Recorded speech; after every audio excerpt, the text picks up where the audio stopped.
NaruTalk, the Naruto ShipPodcast, is made possible through contributions from listeners like you. To help support the podcast and to earn exclusive rewards, head to www.patreon.com/NaruTalkPod. That's www.patreon.com/NaruTalkPod. Believe it! Hey everyone, this is Naruto Uzumaki, and you're listening to NaruTalk. Believe it! Hey everyone, welcome back to NaruTalk, the greatest podcast ever to be all about Naruto. I'm your host, Liam English, and with me, as always, is my co-host, Morgan Williamson. Hello, everybody. How's it going, Morgan? I'm so tired. Yeah? And emotionally exhausted. Everybody should go, if you're gonna not listen to something, your only other form of entertainment that we allow is Frozen 2. and Jedi Fallen Order. Jedi Fallen Order is the best game ever. Sure. Frozen 2 was really good, though. And so is Jedi Fallen Order. Talking shit, Katie? Okay. Talking shit on Fallen Order? I'll jump over this fucking table, Morgan. Katie. Don't test me. Don't test my Jedi Force I don't know ways. what that is. It's the new Star Wars game. Oh, cool. Yeah, it's like... Don't say, oh, cool. You were just shitting No. on it a minute ago. You're so fake. Oh my gosh. Do you know Star Wars, Katie? I like Star Wars. I don't know video games, so like I didn't know that existed, but like the Star Wars movies, I know. Excuses. But yeah, Frozen 2 is good. It was so good. That's cool. I cried for half an hour. That's exciting. I'm also... Oh, yeah, so we're all really tired because this is like... We're doing crunch episodes, basically, because we have a break coming up that we didn't really plan for in advance, so we just kind of... Oh, no, actually, you know what it was? Because for the live show, we had to have a very specific, like, what episodes we were on when we did that. Yeah. So we weren't able to record, like, in advance when it maybe would have been smarter. So instead, we're recording 4 episodes in 1 week. But I feel like it was more in advance than we would have otherwise. What do you mean? Like, I feel like this is pretty good for us. Yeah, Because I guess. feel like We if could have it- done 4 in a day. Yeah. I mean, we Nothing- literally couldn't have. By the end, it would have just been, Nothing's more advanced than when we recorded 7 episodes ahead of, like 4 months. months ahead. Yeah. Yeah. But that was because we didn't also have to keep up with the weekly release, you know? Yeah. But we were unchained. We had no rules back then. That's true. It's true. Yeah. I'm also joined by Katie Sederi. Hi. What's new with you, man? I don't know. I'm also tired. Try and predict what's going to be new with you 3 weeks in the future. 3 Homeless. weeks in the future. What is it? Oh, Addicted yeah. to meth. I'm caffeine became a gateway drug to meth. And now, You pet a little Starbucks cup, like the water cup in front of your old job at Starbucks. Mhm. You're like, give me change. I need caffeine. Oh, I thought you were saying I was petting a cup. I No, don't know what I peddling. was. I didn't know what. Well, I know you're in like a certain tax Floor. bracket, Katie, but you need True. to learn what peddling means. Caffeine does seem No, like it I would be just a read gateway it. drug for meth, Oh, to be yeah, honest. maybe. Oh, yeah. Definitely more so than like... It's what meth they into speed. Yeah. Yeah. The caffeine to meth to speed to... The grave. The grave, yeah, I guess. Grave. At the end of the day. The circle of life. Circle of life. And What of day course, is today? Sunday. Wow. I've thought it's been Thursday all day. Yeah, well, that's when we usually record, so I know. that makes sense. That's a little behind-the-scenes talk for all you cats out there who are like, Yeah. I wonder what day they record. It's Thursday. If I sound like I'm talking in the past, it's because I thought it was. It's because we record this 3 weeks early. I'm always in Yeah, the so past. you are That's talking funny. in the Constantly. past. But no. You ever time travel? Have Every I day. ever time Yeah. traveled? I don't think I have. My third to introduce the lovely, the inimitable. Is that a word? I don't know. Inimitable? What words are. Yeah. Hey, time traveler Raj does that here. mean? So time traveling is a thing you could do. It's pretty easy. We're talking to ourselves the week that right now, this episode comes out the week that we go for break, like big boy break, not just Thanksgiving Yeah. break. Whoa. Yeah. Well, I feel like the time traveling thing is. Well, I'm not talking about in the context of the podcast. You're talking about real life time travel. travel. Right. Yeah. No, It's like yeah. you kind of just do. You just put yourself in a position where you like. In a place of nostalgia, so like you'll go to your old high school and you'll like walk around the halls and you're like, why do I feel like I'm in 10th grade again? Yeah. And then suddenly you're wearing your old 10th grade clothes and I stuff. think I time traveled the other day then. Where to? Emo yeah. night. Oh yeah. You became That 14 was again. fun. Our school had a like a emo themed dance party, I guess. Right? Yeah. Is that Every what time I you- pee, I Yeah. time travel. to The last Just time another we time I peed. peed. Yeah. Things Eventually- don't really change. Well, when did you start time traveling when you pee? Because eventually you're gonna run out of past times. You just gotta. That's the whole water only thing. Is I have to keep drinking water. Pee enough times that you can like always. Yeah, time travel I'm somewhere. fighting time. That's why I drink water. Do you ever now. go forward in time when you pee? Well, Because no. that would be a fucking trip. Yeah. In the future? Peeing in the future. I pee for past me. I pee for every Raj before this moment. Speaking of like weird time traveling stuff, I realized today that I'm really nostalgic for the 1980s Astro Boy cartoon, which doesn't make any sense. Like I don't know why or when I would have seen that, but it's a great aesthetic. It's a good show. I like clicked on a pop-up ad that brought me to an episode of that show, and the theme song came on, and I know all the words to it and also everything that happens, which is absurd, right? Well, there's just we kind of like repress a lot of memories. There's a lot of like. When I make music and stuff, I'm kind of just sampling things from my childhood. Yeah. And it's kind of like, I really just sit there. In the song that you made, what do you sample? Okay, so I sample Answers Me by Arthur Russell, Persona 3, what else? What song from Persona 3? Oh, not a song. It's the scene where he's about to shoot himself in the head at the beginning on the roof. Oh yeah, doesn't it open with that? Yeah, and he's like breathing really heavily, and I sample him breathing. Ooh. Yeah. Okay. And then I just sample some like obscure Japanese stuff, and music or just music, and like I don't know, when it comes to music, I really like textures and like little sounds and stuff. But like making music evidence, all that stuff, it's just you go back and you think of like, what did I fuck with as a kid? Yeah. What like defines me as a person now? If you put me in like a starter pack, like what would you throw up there when you look at Raj? You know, and it's like Speaking of time traveling, it's just like like no, I like the starter pack. Persona 3. I like it too. It's an oldie but a goodie. Oh yeah. Yeah, starter packs I think are never out of style because everyone's always starting something. Weirdly though, when you said the Raj starter pack, I wasn't thinking of the meme at all. I was thinking of like those action figures that used to come with like a couple of accessories, you know? Dude, those are fire. I had one I bought from a flea market. It was a blue ninja, and he came with like just random, obscure not like blue a turtle, ninja, not like a Naruto, but just a blue ninja. And he had a fuck ton of weapons, like an absurd amount of weapons, to the point where I stopped using the action figure and started using the weapons. Just throwing the little ones at like your brother or something. Yeah, dude, they like what are they? They're not kunais, but like they're like circles. Shuriken? No, they're like Riddick had them. He like throws them. Oh, I don't know, man. That's cool though. Yeah, those are fire. He had like a little scythe. I used to love when like sometimes action figures would have little tiny guns that actually shot, like just like a plastic bullet or whatever. Or the Legos had ones that I think if you squeezed them, it shot a little Lego at people. So that was fun to fuck with your brother with, you know, just shoot shit. Speaking of fucking your brother. Oh my gosh. I was very careful to put in a with. But actually, speaking of ninja, what's this podcast about? Give for people who are just tuning in, you know, they're just flipping through they're getting done fucking their brother. Yeah, when you know you're that post-coital that post-incestuous coital podcast cigarette smoke. Exactly. Once you do incest and you're smoking that cigarette, it's all you want to hear about is 4 college kids talking about Naruto. At that point, really, if you're doing incest, you know, cigarette smoking is the least of your worries. That's like if you're like having sex with your sibling and someone goes, put that cigarette down, they're the real problem there. I'm sorry. What's the podcast about? We should say that. We watch 2 to 4 episodes a week of Naruto, canon only, no filler. And 2 of us are Showtime regulars, and the other 2, like you've seen the show. Showtime regulars. I like it. Ooh, I kind of want to put that in there. Makes me feel better than, uncircumcised and weebs. You're the one who said uncircumcised. Leave me alone, okay?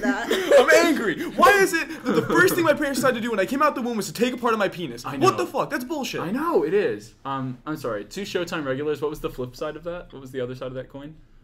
And 2 newbies. I thought you'd have a new time show fangled word or something. New time show fangled. My mom tries to defend incest like a lot. What? It's so weird. Have I brought that up on the podcast before? No. Dude, what? I'm like, I don't know. I don't remember how it came up. But what are you talking about? Dude, I'm not kidding. She was like, well, I just don't like, I understand that genetically it's weird, but like fundamentally, what's wrong with it? And I was like, Mom, it's incest. And she was like, but if 2 people love each other, what's wrong with love? And I was like, Mom, it's incest. And she was like, but Liam, can you break it down for me? And I was like, I don't know, Mom. Just what do you want me to say? Listen, your last name's English, bro. Space. Yeah. It's all about keeping in the family there. I know.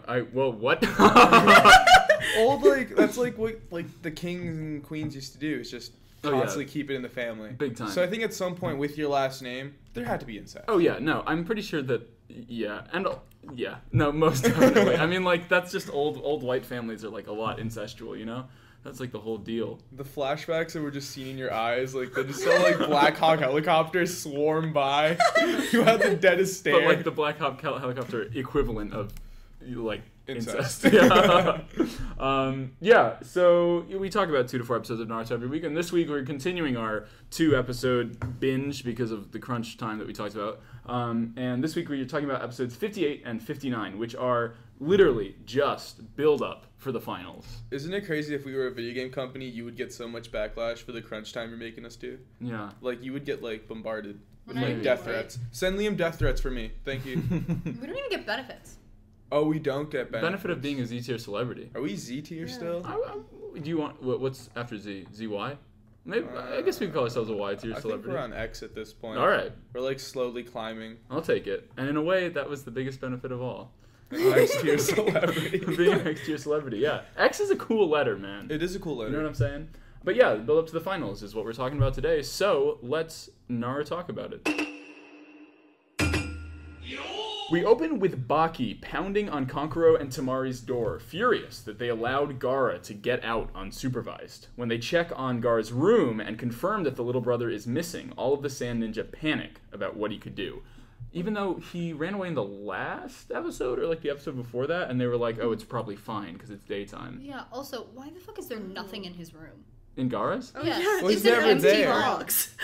I didn't take note of what was in his There's room. literally nothing. Not a carpet, not a bed, not a Wait, there couch, wasn't even not a bed? No, there was nothing. Well, that comes with the benefit of being like a total fucking psycho. He just sits in a box. Yeah, I was imagining that he would make like a 'cause cushion of sand or something. it became that thing where we're like, Oh. we can't imagine him doing human things like peeing or like eating. Right. So, but not even He just sleeping? doesn't. he doesn't sleep. Def not. No, he's Holy being in an empty shit. room. Like it probably fuels him. Wait, but that's not even the first... Oh, I opened my soda. I wonder if that's on mic. But not even... There it is. But not even like... This isn't even the first time that we've had something specifically about Gaara not sleeping. Because Dosu, when he tried to assassinate Gaara, he was like, what the heck, do you never sleep or something? And now also there's this detail of his room not having a bed. So that seems important. I don't know. If you're constantly... Oh, yeah. I talked about this earlier, but Kanye's song 30 Hours, the idea of being so angry that you can drive 30 hours and Yeah, still be Gaara's angry. so angry he can be awake. No, he has to fuel himself. That's why he's in an empty room. I'd be pissed as What fuck if- if I was in a box. You know how sometimes, well, most of the time, if Gaara, you're not seeing him fight, you're seeing him just stand there and stare angrily. What if that's him sleeping? Like he nods off. He's in the shell just sleeping in there. That's why he has that sand shell around him, because it keeps him standing up. Yeah. It's like a mold around him. It's like break time. And just on the outside, his eyes are open, but on the inside, he's not. That might be, you never know. At the hospital, Shikamaru plays a board game by himself while waiting for Naruto to wake up, and an hourglass filled with green sand besides him, just, hourglasses. It counts down, I guess. So, are any of you confused as to why Shikamaru is watching Naruto? Because I was like, what are you doing? Yeah. Oh shit, this is still on. God damn it. All right. That's an old throwback to We're working on overtime. a lawless time when I didn't silence my computer when you recorded. Yeah. And That- it always oh went. my god, that was so old ago. Yeah, dude. Yeah. So old old ago. ago. Man, What the fuck is happening This is right such now? this is such a flashback. I feel like I'm peeing. Yeah. Shikamaru just becomes friends with Naruto in this episode, and I guess we'll talk about that a little bit more like as it goes, but yeah, I guess they're just friends now. But meanwhile, Sakura revisits Ino's family's flower shop and picks out another daffodil. Ino reminds Sakura that Sasuke is still missing, but I mean, really, she's This is reminding where us. I thought I clicked on the wrong episode. Yeah. So I was like, Because they're just doing exactly It's the the same same scene, thing. yeah. The only difference than the episodes that we've watched before is that Naruto's in the hospital now. But, like, what a way to celebrate us doing this deluge of these 6 episodes, like, all back to back to back, because they're all the same. Yeah. literally all the same. It's crazy. We should one day just release the same episode of the podcast with small changes to see if anybody notices. I think they would, especially the Discord people. They'd be like, guys, what's going on? But hey, Naruto did it, so why can't we?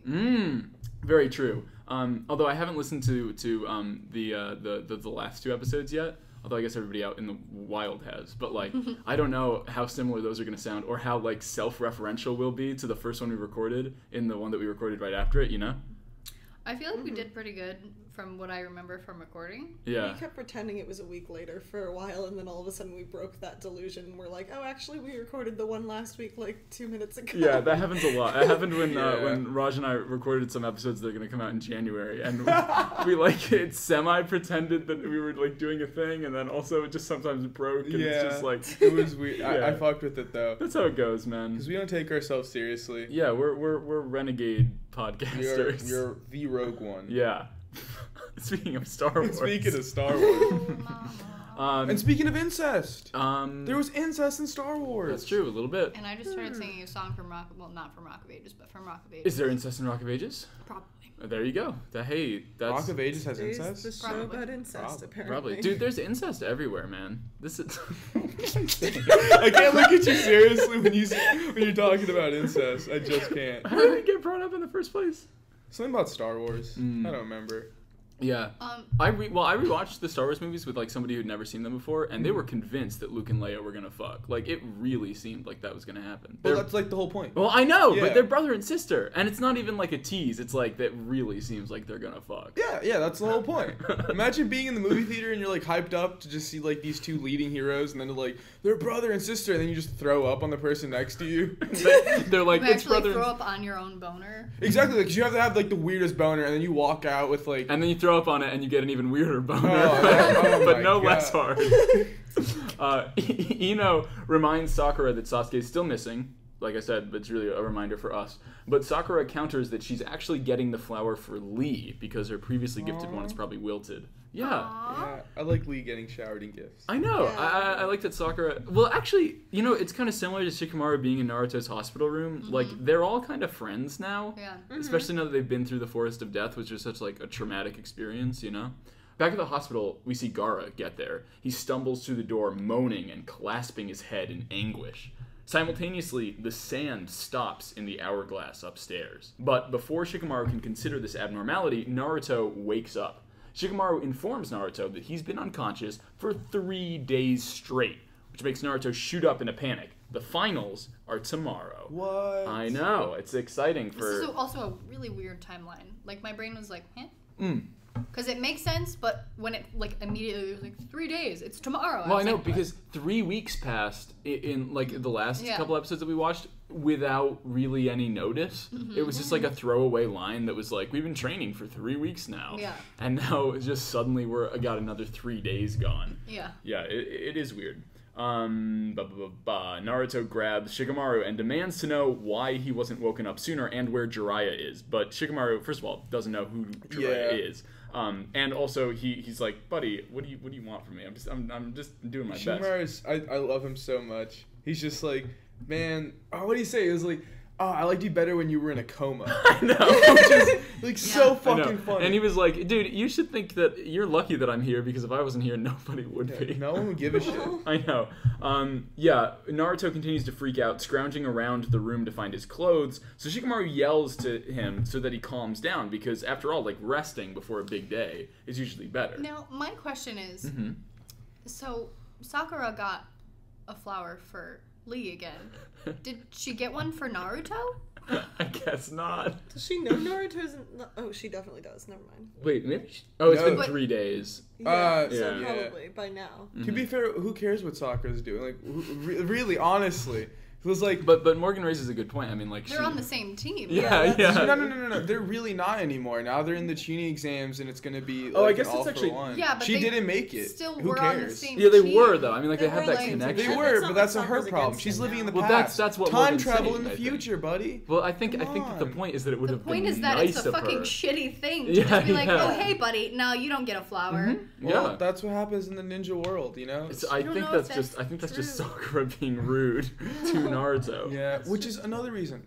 Fuck Sakura. Yeah. I love I Sakura mean, I now. don't think I- screw I- Sakura. I've made I just such think a it's an heel interesting turn. thing that they were like, oh no. I'll turn, Yeah. but Another I'll also filly. won't turn. Yeah. I'm curious, why do you still not like Sakura? She just like has her moments. You also did for a hot sec. Yeah, no, she It comes and goes in waves, I she guess. has her moments, and then she just like pisses me off Mhm. with like her existence. Like for a not minute. getting Naruto a flower. It's like the small things that start to build up, and then Yeah. it's sort of like her monologues start to become really like less observations of the world and more so oh, me, I feel so bad. I care. You don't give a shit about Lee. Like, you really don't. And stop acting like you do, because you're still going for Sasuke on the low. Wow. Like, we know. Yeah. Although we don't even know where Sasuke is. But yeah, you're right. Yeah. Ultimately. So you just care a lot about Lee. I don't know. That's the big trick. Yes, I do. Yeah. And it's like, you don't think that Sakura is going to go for him. I want Sakura to be the other. But I hope so. I also don't know if I agree with any of this, because, like, you're going at it from a very, like... Are you talking to me? Yeah. Okay, you're looking at Leo. You're actually not looking at me either. Because I'm trying to form proper words because I'm exhausted. Words are hard. I feel like, looking at it from a standpoint that Sakura had a crush on Sasuke and Lee had a crush on Sakura, yeah, like, she's not going to go for Lee. Right. But if you're looking at it from the standpoint of just being a genuine human being and caring for people, I care for so many people that may have had feelings for me, but I'm never going to go for them, but I still care so deeply for them. Yeah. And it doesn't mean that I don't care for them just because I'm not going to go for them. Yeah. Right, well, I guess I'm an incel. Anyways. No, but it is nice of Sakura to go to the hospital even when they don't know that Sasuke's there, you know? Yeah. Yeah. And we'll talk about it later, but Ino is visiting Choji, so fucking Sakura really should have visited Naruto. Like, Well, yeah. even Ino's doing that favor Which is of, like... just, it was such a weird thing. I was like, wait, Naruto's in the... Yeah, and it doesn't really because I get had the addressed moment where I was either. like, does she know? Maybe she doesn't. But I was like... And if Shikamaru knows... But I was going to say, Shikamaru was just playing a board game by himself in the hospital. Yeah, I know. Oh, no, he's Like, playing with the obviously- shadow. He's doing. Shadow Even then, controlling like, the pieces. he like, definitely... Sakura definitely knows. The game always ends in, like, a stalemate, because every move he does is the same move they do. Have you ever tried to play a board game against yourself? All the time. Yeah, me too. Yeah. Honestly, like, I got really into chess. Yeah, and I always end up losing to myself. Oh yeah, You know, I beat the love shit out of playing with myself. What? 5D checkers. Oh right, you said you were yeah. gonna start making that your thing. Very good, very good. What is the fifth dimension? I think that's the one where you're like inside out. What? Well, okay, so the way you achieve is if you were to eat yourself, would you be inside out or would you disappear? Yeah, I've always wondered because in cartoons it's just like people getting sucked into like nothing, you know. Because if you inside out, you're in the fifth dimension, but if you disappear, you're in the -1 dimension. Ah, What yeah. if someone's tried that? They Eating probably die themselves? before they disappear. Okay. That makes sense. Are you saying that you wonder?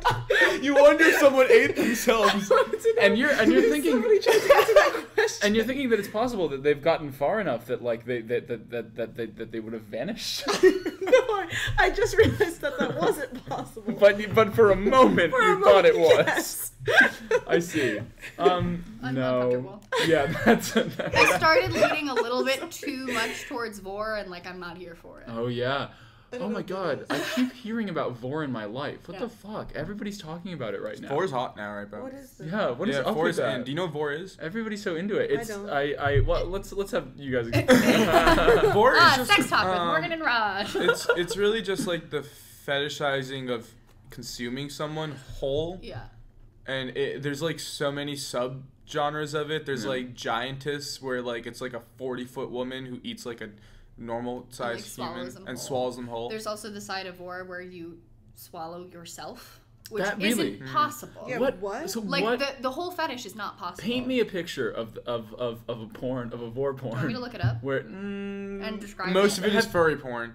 Well, I shouldn't. Look, all I'll say is there have been times when I've run into Vor porn on the internet, you know? Yeah. And I just don't get it. Like, it just doesn't make. It's like feet fetish. I mean, you I know guess what you're mean? into what you're into, but Oh yeah, no, most definitely. But I just, yeah, it's crazy, and it's crazy that it keeps being brought up in my life. Something about Daniel Craig and Vor porn, but I don't want to say that he watches Vor porn. Like Daniel Craig, fucking James Bond. it's something about him. And James Bond is into So- Vor, confirmed. Are you showing us Vor? Yeah. Wait, is that? Oh. I'm sorry. What? Wait, can I see that? Can you? So as you can see, the whole person is there's inside a that person woman's inside stomach. of a woman. Yeah. Okay. And yeah. like it's not none of it And not is in like possible. a baby birth way, like a human, like a Yeah, whole like a person, whole human size. like an Yeah. adult person. That's weird. I wonder what that like. I wonder what like sort of like you know, like Freudian like root of a person makes that, you know, because I feel like fetishes are all Oh yeah, based on. to get back in the womb. Yeah. Oh whoa. Whoa. That's crazy. Yeah. And probably the aspect of like, oh well, if she can swallow a whole person, what else can that mouth do? Like, Well then, why not just look up Yeah, a why not blowjob? just get... Yeah. Anna, well, I mean, hentai's a thing also. Like, Hey, look. but when you really think about it, good art's good art. good art's but good hey, art. like it's really creative, I guess. I guess I can't argue with that. Like, it's weird, but, like, sure, why not? Yeah, yeah. Like, the last time life had no problems objectively for everyone is when you were in the womb. Yeah, yeah. No, Well, you're right. Not even objectively. Some people suffer in the womb. Yeah, I was going to say, I don't know if that's Yeah. true. Oh, yeah. But I just think that, that's really interesting. Well, you don't have to do taxes or homework in the womb, so I think that's fine. Those are like my 2 problems in the world. Imagine if you did get taxed on the womb. They just slide up like a W-2 form. Could you sign this? this? You have to pay a mortgage. You're living in there rent-free. I'm tired of this. Do you have a mom sliding a W-2 form up herself to be like, excuse me, I need you to declare yourself as a dependent? Is it in a bottle? The FAFSA's coming up. I gotta... Maybe. Naruto stops suddenly. He was freaking out. Yeah. And Shikamaru's like, whoa, why'd you stop so suddenly? But it's only because he's very hungry. Luckily, Shikamaru has a big basket of fruit with him, which he brought for Choji, who's also been hospitalized, but not for anything serious, just from indigestion from overeating. So just everyone in the hospital. Indigestion. I didn't really process that. Yeah, the hospital's also- pretty hop in place right now. Imagine how much you have to eat to be hospitalized. Well, we've seen Yeah. Choji eat short ribs. It's crazy. Yeah. It's violent. It's like the forest of death, but It's like of short ribs. Vor. Short ribs. It is like Vor, but short rib. You know, I bet if anybody in Naruto is into Vor, it's Choji. Oh, yeah. You know that thing, the human boulder thing that he does, where he gets like the it's giant. definitely Choji and Orochimaru. Oh my God! Wait, has Orochimaru done Vor in this show? I'm thinking about it. Most if your jaw unhinges like he's that got, and like- you're not doing Vor, Have we seen him swallow someone? I hope Naruto so got soon. swallowed by that snake. Do snakes count as Vor though? I don't know. I think it But has to be. Orochimaru does. Yeah, exactly. So, and Orochimaru is snake-like, most certainly. Yeah. Yeah. All right. So the connection's So there. we're verging on Vor, most certainly, even if we're not quite there yet. Shikamaru tosses Naruto an apple, and Naruto chuckles maniacally, suggesting that they eat the fruit in front of Choji to torment him. Because the reason that Shikamaru couldn't give the fruit to Choji is because of the indigestion. He couldn't handle it. Sakura arrives at the hospital and finds the lobby completely empty. She signs in at the front desk, and we see Gaara's shadow menacingly approach her, but when she turns around, there's nothing there. I had a moment where I saw Gaara's shadow and thought that he had like stolen an infant from like Why? because of the shadow of the gourd, and I forgot what that looked like, and so it was like the shape of him, and then I thought he had like A really big baby or something? and so I was like, Katie, the gourd is like the size of him. Yeah, and also shaped like a gourd. Like, I realized. Have you seen an infant? have you seen a gourd? I don't know. And then once they actually I guess we didn't get there yet, but eventually they show him and not just his shadow, Yeah, and I was yeah. like, oh my god, I'm an idiot. Yeah. Up until then. Wow. Wow, what a weird plot point that they would include. No. And then Gaara stole an A infant. baby, yeah. Oh, wow, I hadn't even really thought about the infirmary in the ninja world, you know? Like ninja babies or anything? I had never... Infirmary, that's the word I was looking for. Yeah. Ninja sex must be crazy. That's what I'm saying, shadow clones. Shadow clowns. Or- Substitution jutsu. You don't want to stay, you know? You could go. She turns over, hey, you want to get some food? You're It's a a log. log. Out you go, jumping to the trees naked, balls out. Swinging in the breeze. Substitution. Uh-huh. Could you substitute for a larger dick? I think that you could... Oh, first of all, Choji's, when he gets really big, I wonder if he could make his penis really big as well. So there's that possibility. Well, no, it's just his body. I feel like it would kind of just invert itself. Oh, yeah, you actually might be right. Yeah. I'm trying to think of, jutsu that would be useful in sex, you know? Oh, Shikamaru is so lazy, dude, with the shadow clone. He could just have the shadow have sex with her. That's, I mean, yeah, What? I don't, I I think that would be don't know more if work. that's what the Yeah. show... No, because it's just like Also, it's like the cucking yourself, but not really. Just a shadow. Your shadow. What, are you thinking I was of- going to try and defend it, but I couldn't think of anything to... Yeah, I'm really confused. Because the shadow isn't like...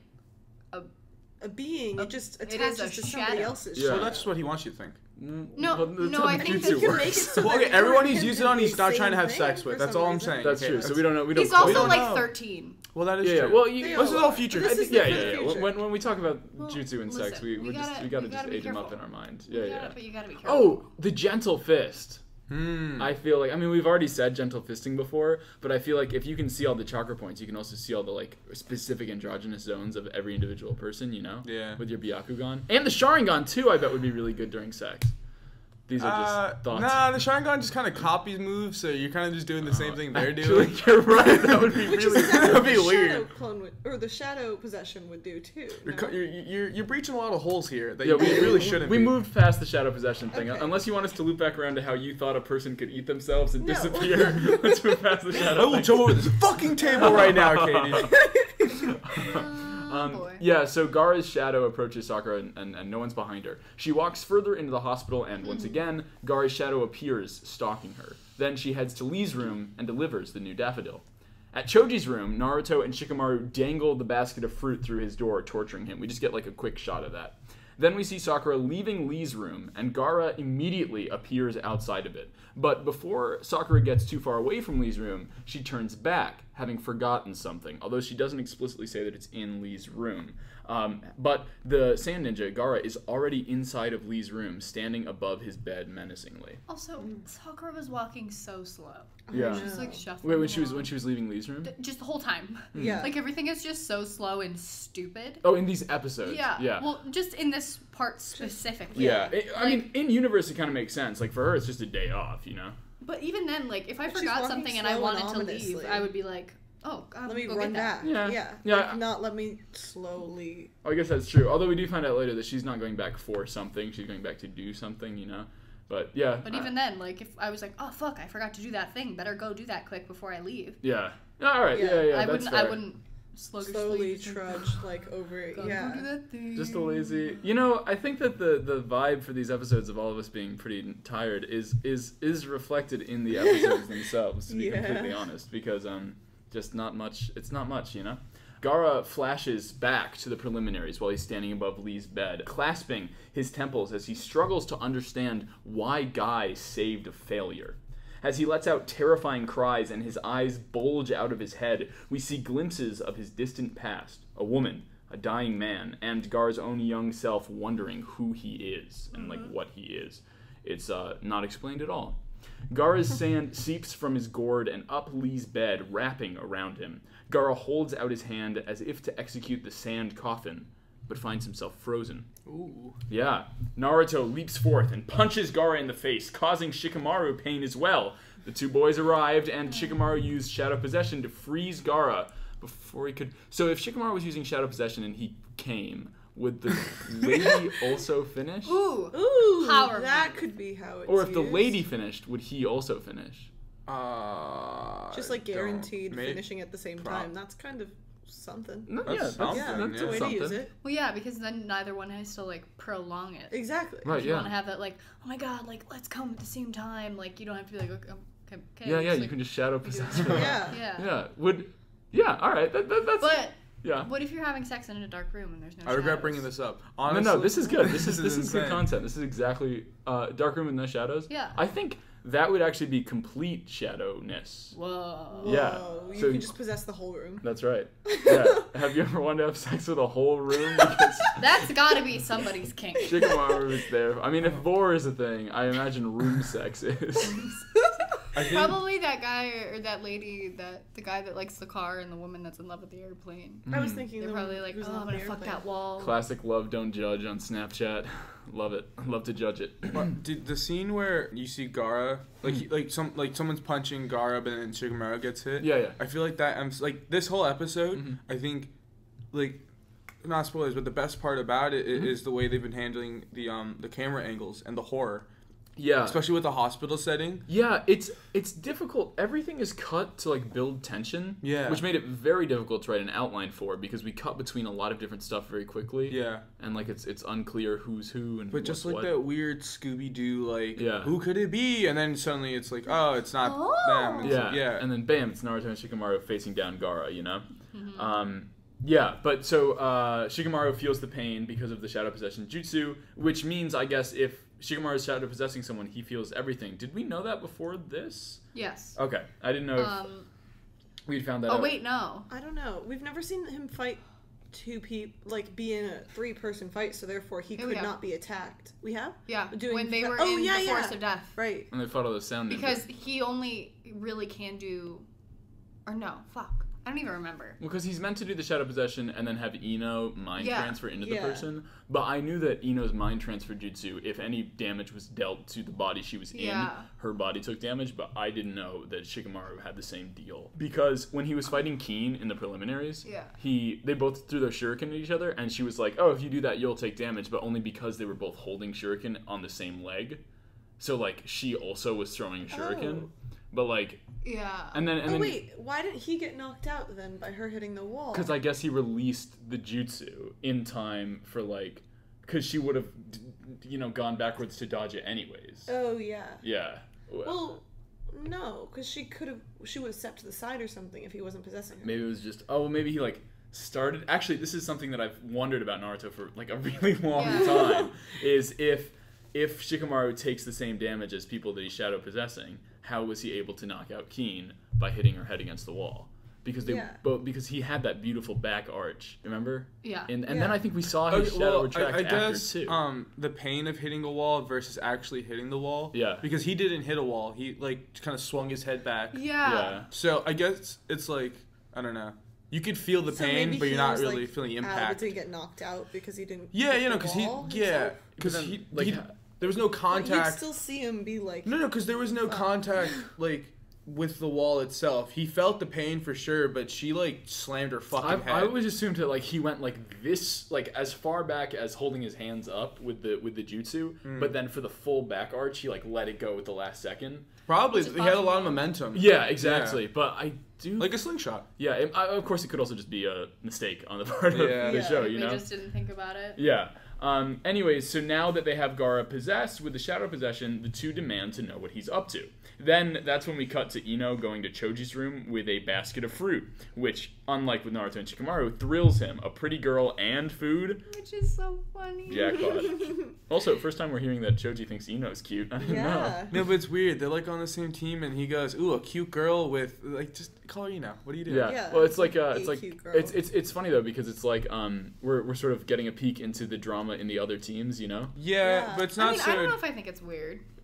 Which part? Like, oh, a cute girl? Because I feel like that's like a thing. No, because the way he said it was like, oh, a cute girl and food, as if it was just a random girl who brought him food, and not like his friend he's been training with for like so long. I wonder. I mean, or it was just I don't think it's lost that weird translation.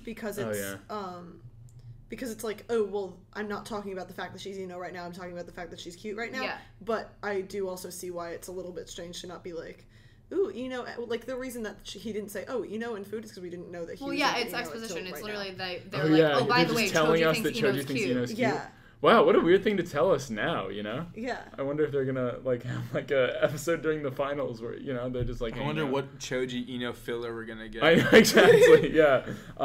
Back at Lee's room, Gaara divulges that he intends to kill Lee. Shikamaru doesn't understand why Gaara would want to kill him after winning in the preliminaries, but Gaara admits that there's no ulterior motive, he just loves killing. Shikamaru considers that he and Naruto may not be able to take Gaara down alone, and Shikamaru tries to lie to intimidate Gaara, emphasizing that if they fought, it'd be 2 against 1. Gaara isn't fazed, but Naruto continues his grandstanding, informing Gaara that he has a demon inside of him. At this point, we see Sakura, and we find out what she had forgotten. She went back to visit Naruto. And she saw that he wasn't in the room and said, I guess that means he's all right, which when has that ever been true? Like with, you're talking with like Sasuke and Lee and stuff? Just like you think someone's in the hospital and they're missing, why does that mean he's all right? Also, do you ever just forget to visit your friend at the hospital? I know. I guess that she just didn't even think about it at all for the entirety of the 3 days that it's been. She's like, oh, I feel like I'm forgetting. Oh, yeah. Yeah. Naruto, he's in a coma. Not only on the 3rd day did she not go for Naruto, she went for Lee, but also when she was there, she damn near forgot about him. Yep. I guess that isn't great, is it? Nope. But yeah, she's like, oh, I guess he's fine, but I know he's been here because the room is a mess, and that must be Naruto. Back in Lee's room, Gaara counters that he has an internal demon as great as Naruto's. He tells them, and we get, this is like big Gaara exposition, he has a sand spirit named Shukaku sealed inside of him by his father at birth, which somehow also like led to the death of his mother.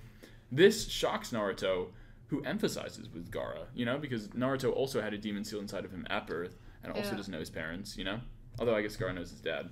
But Gaara continues, birthed through the death of his mother, son of the Kazekage, pampered by all around him. The only ties that Gaara has to anyone, the only real ties Gaara has are those, and he says this, that he wishes to strangle them with. Yeah. Not a great line. Not very happy. But, we knew he didn't love his siblings already, I guess, so. Yeah. Yeah, no incest happening there, No. I mean, unless you're into some kinky shit. I guess so, yeah. Well, you know what? I guess that's actually true. There's another one. I guess you could do, choking with the sand, Like light choking, but... Sorry. Yeah. Although I guess you wouldn't want sand in the bedroom, huh? No, that's the worst fucking thing you could have ever said. That's disgusting. Yeah. I mean, it is tamed sand. He's got the sand tamed, but at the same time, it's not tamed sand. The sand works on its own. The sand just chooses to be tamed. That's true. Yeah. Is something choosing to be tamed still tamed though? Well, no, because it can unleash itself. It's just he just knows his boundaries. Does that mean that animals that are tamed, but animals that are tamed could still choose to unleash themselves? Yeah, they just don't. Also, if the sand moves on its own, why did it stop when he was shadow possessed? Because the sand moves on its own to protect him. Well, no. Okay, sorry. So he moved. But he was reaching out to crush Lee. Yeah. But he still has to do we've seen him do that crush. He has to do the finger movements. Yeah. So the sand can protect himself. The sand didn't want to kill Lee. No. Okay, look, the sand will act on its own, but when it needs to move in an attack position, it needs Gaara as a catalyst. Yeah, sand coffin is it's kind of like a jutsu. Yeah, so he's got to do the hand sign, which is in this case just a crush. Yeah. Kind of bullshit. Kind of bullshit that everyone else has to throw up mad gang signs and sign and language. Gaara just gets magic sand. Yeah. Closes his palm. It's there we go. We find out that since Gaara's 6th birthday, his father has tried to kill him literally countless times. Which they worded it so weird, and I don't know if it was just a translation thing. No, this scene was a fucking nightmare to get down. What? Here. Yeah. 6 years because the day of my 6th year. I know. Birth. Here's the thing. The end of this scene is the end of the episode. And if you're listening out there and you're like, wait a second, so the entire episode is them going to this hospital room. Yeah. Yep. Yeah. That's it. That's literally it. Congrats. You did it. It's absurd. But Gaara tried to kill countless times because his mental instability proved too unpredictable to allow him to live, at least for the Kazekage. Gaara was created to be the ultimate power of the Sand Village, but was decided to be a relic of a past that the village wanted to forget. He was cast out, purposeless, and was forced to find his own reason to live. After surviving so long against so many assassination attempts, Gaara's only purpose is to kill. He finds self-actualization only through reaping the deaths of others. It's not a happy story. Yeah. Not a good world to grow up in, the ninja world. Well, I guess any world with where you surrounded by sand would suck. I'm not a fan of that. So you're still focused on the sand part. Yeah, I fucking hate sand so much. Yeah, I might have become Gaara if I was living in sand. Yeah, I'd kill people straight up. But, the assassination attempts from his father, the fact that he was cast out since he was a kid, that's all fine. It's that's whatever. If I had a demon in me, I get it. I really do. It's just the sand. It really is just the sand. If I lived in a box and everything else around me was just sand, I'd be pissed. Yeah, if the only way you could sleep was by surrounding yourself in sand and hardening it so that you could stand up and sleep. Yeah, that's awful. Yeah, that does sound awful. But Naruto recognizes the terror of purposelessness because he felt the same way and was only able to overcome it with the help of people like Iruka. Gaara, on the other hand, found respite only through murder. Yeah. Respite. Is that the right word? I think so. I mean, I use respite. Respite? That sounds stupid. Respite. Now they say it out loud, that sounds so wrong. Respite? It's a stupid word. I just don't know what that word Fuck means. that word. Like fuck you, Oxford. Wait, Oxford the place? The dictionary? The dictionary. The school? Okay. Merriam-Webster, fuck you too. There you go. Okay. Isn't the Oxford Dictionary a thing? Yeah. They have a whole Victorious... No, was it Sam and Cat or Victorious had an episode on that shit? Why'd you ask me? I feel like you would know this. How much Sam and Cat have you seen? A lot. Wow, really? Yeah. I always thought the Sam and Cat was sort of at the point where we stopped watching those shows, you know? No, I would kind of mindlessly sit in front of a TV and just let whatever play. What? Yeah, but there's a cutoff line, you know? I always thought, generally for people our age around, it was a season into Victorious that we sort season? No, I finished that shit, bro. Yeah. Wow, really? Salmon Cat sucked ass, but it was kind of like trying to grab at the past. Like, maybe it's as good as Victorious, and then it's not. See, I always was like, Victorious was doing that, but for iCarly. And it was like, maybe it's as good as iCarly, but like... And iCarly was doing that for Drake and Josh. Right, but Drake and Josh was before me. So I was like, I don't have any nostalgia for Drake and Josh at all. Oh, that's wild. Drake and Josh is like so good. I have all of the nostalgia for Drake and Josh. See, that's so weird to me because I've always thought that like people our age who are like, oh yeah, I love Drake and Josh because it wasn't on Nick, right? It was on Teen Nick at the point that we were it was watching. on Nick and stuff. Was it? Yeah, they just only made Teen Nick because they had too many like...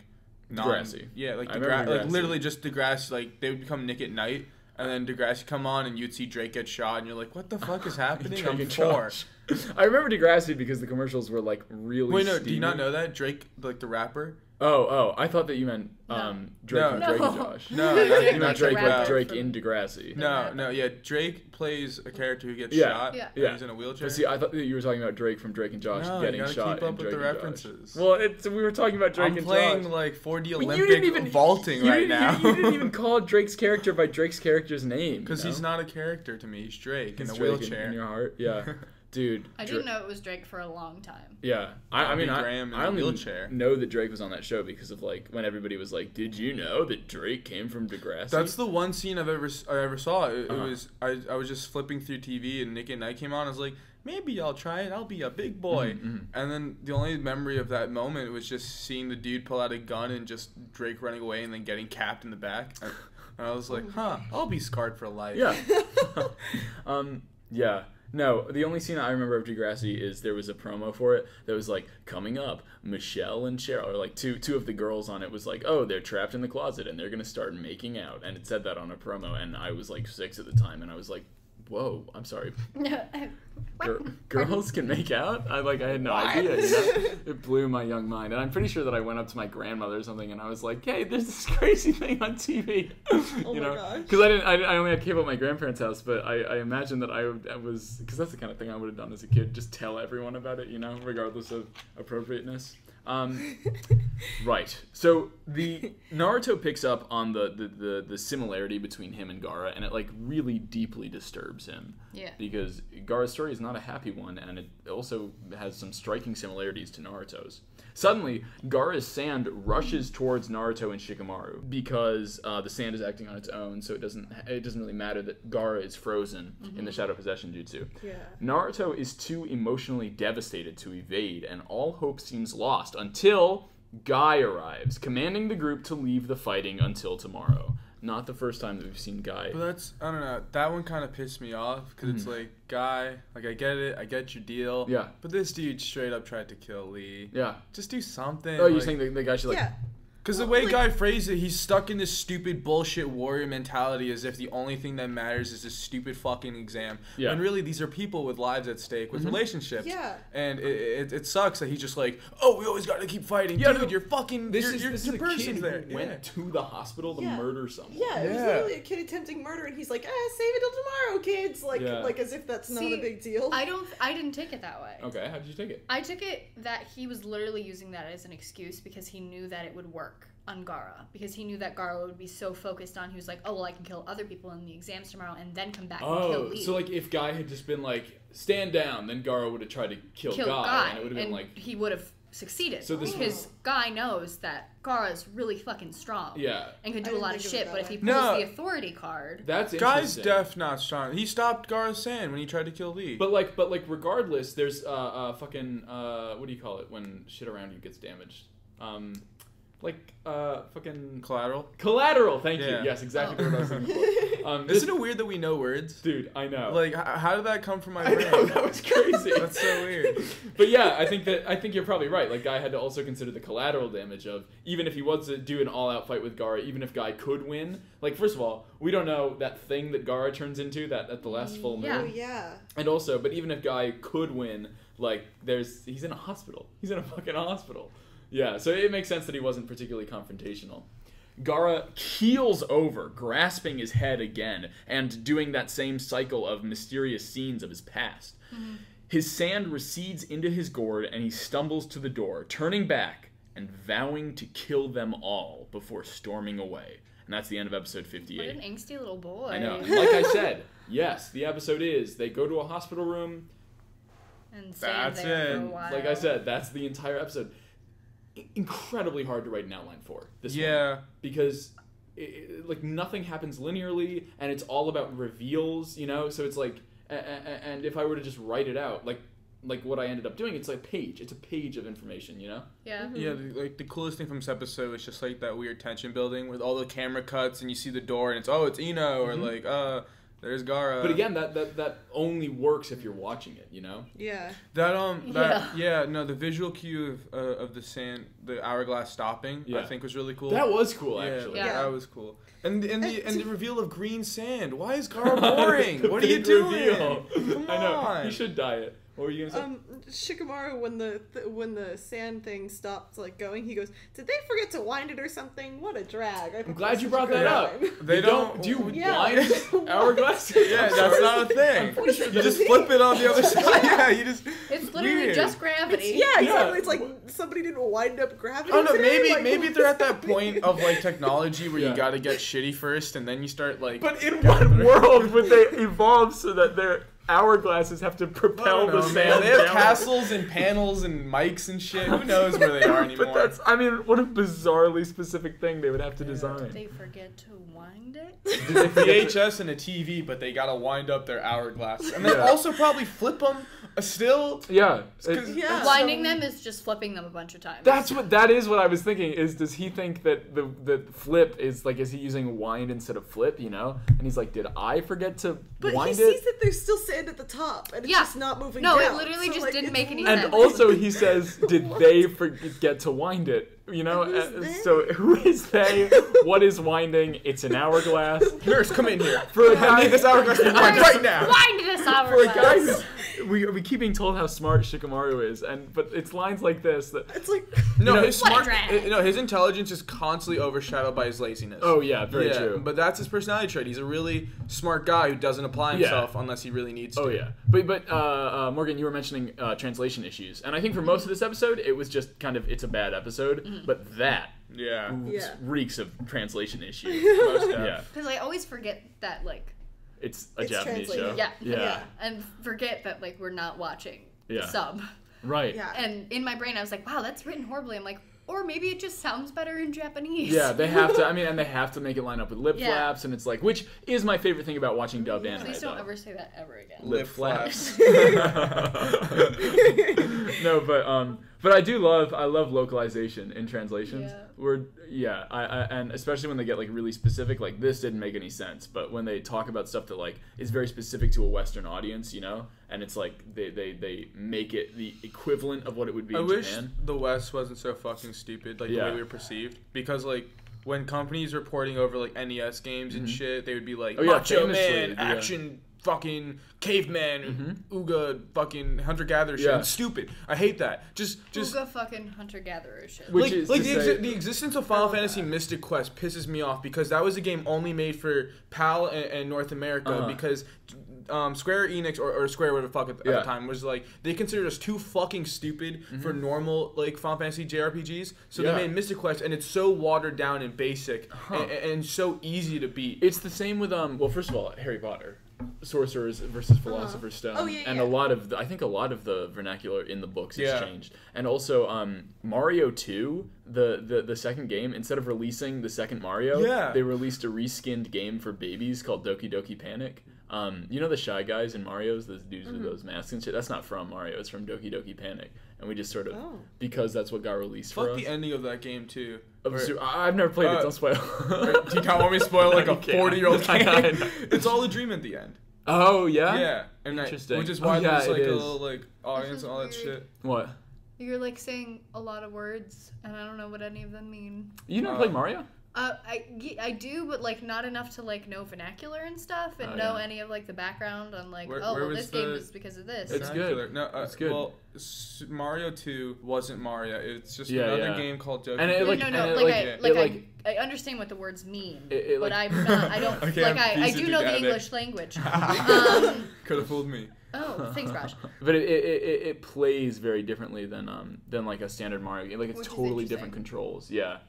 So episode 59, it's nighttime in the Leaf Village, and Naruto stands outside of the finals arena, contemplating his future because the finals begin tomorrow. He goes to Ichiraku for a recreation of Edward Hopper's Nighthawks, basically. Oh, what? Who? Oh, the painting? Yeah. Oh, that painting is so fire. Yeah, dude. And you know who made that? Edward Hopper? That's why I just said Edward Hopper's Nighthawks. Fuck, I just know it as Nighthawks. Oh, I thought you were saying Liam, do you know who made that? It was Edward Hopper. I was like, yes, that's what Who made The Thinker? Who did that? I don't know. Come on. I think Edward Hopper might have some paintings of the Newburger, like in our collection, just like right on campus. I thought you were gonna say who made The Thinker, not reference a museum at our campus, which is like who is that for? Well, the Newburger's like an actual museum, isn't it? Yes, it is. I guess. People know where we go at this point. I know, but it's just a weirdly specific reference. Raj literally said, "Who made The Thinker?" And you said, "Oh, I think Edward Hopper has paintings in this museum." Oh yeah. I guess we should all think a little more. I have no idea who made The Thinker. Yeah, maybe. You know what we should think about? The next episode. I should know this. We're in it. Wait, what are you saying? Who made The Thinker? I should know who made this. I'm an art history minor. Wait, The Thinker? Yeah. Oh yeah. Was it? I feel like it might have been some like philosopher or something. You know, some dude who thought. Which Ninja Turtle did it? Which? Oh yeah, yeah. Naruto goes for, and it looks like Nighthawks basically. But the owner wonders why Naruto hasn't been to the shop lately. Naruto tells them that he was hospitalized, but assures him that he's better now. Then the chef hands him a bowl overflowing with delicacies. And when Naruto... So good. Yeah. It looked so fucking good. Oh, yeah. No, anime is, like, famous for its food looking really good. Although, typically, in Naruto, it, like, hasn't looked astoundingly good. But this, they make a point. It was just so It's got crab legs, asparagus... noodles, other things, yeah. So Naruto wonders why he was gifted with such a feast, and the man is just like, nah, just fuel up for your finals. It's. I guess it was probably on the house. Yeah. Yeah. That was like the implication. Naruto was like, Mr. Chef. Yeah, I can't afford crab and shit, you know.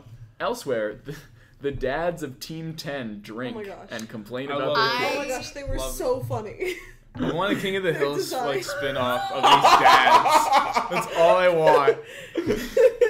God dang it, Shikamaru.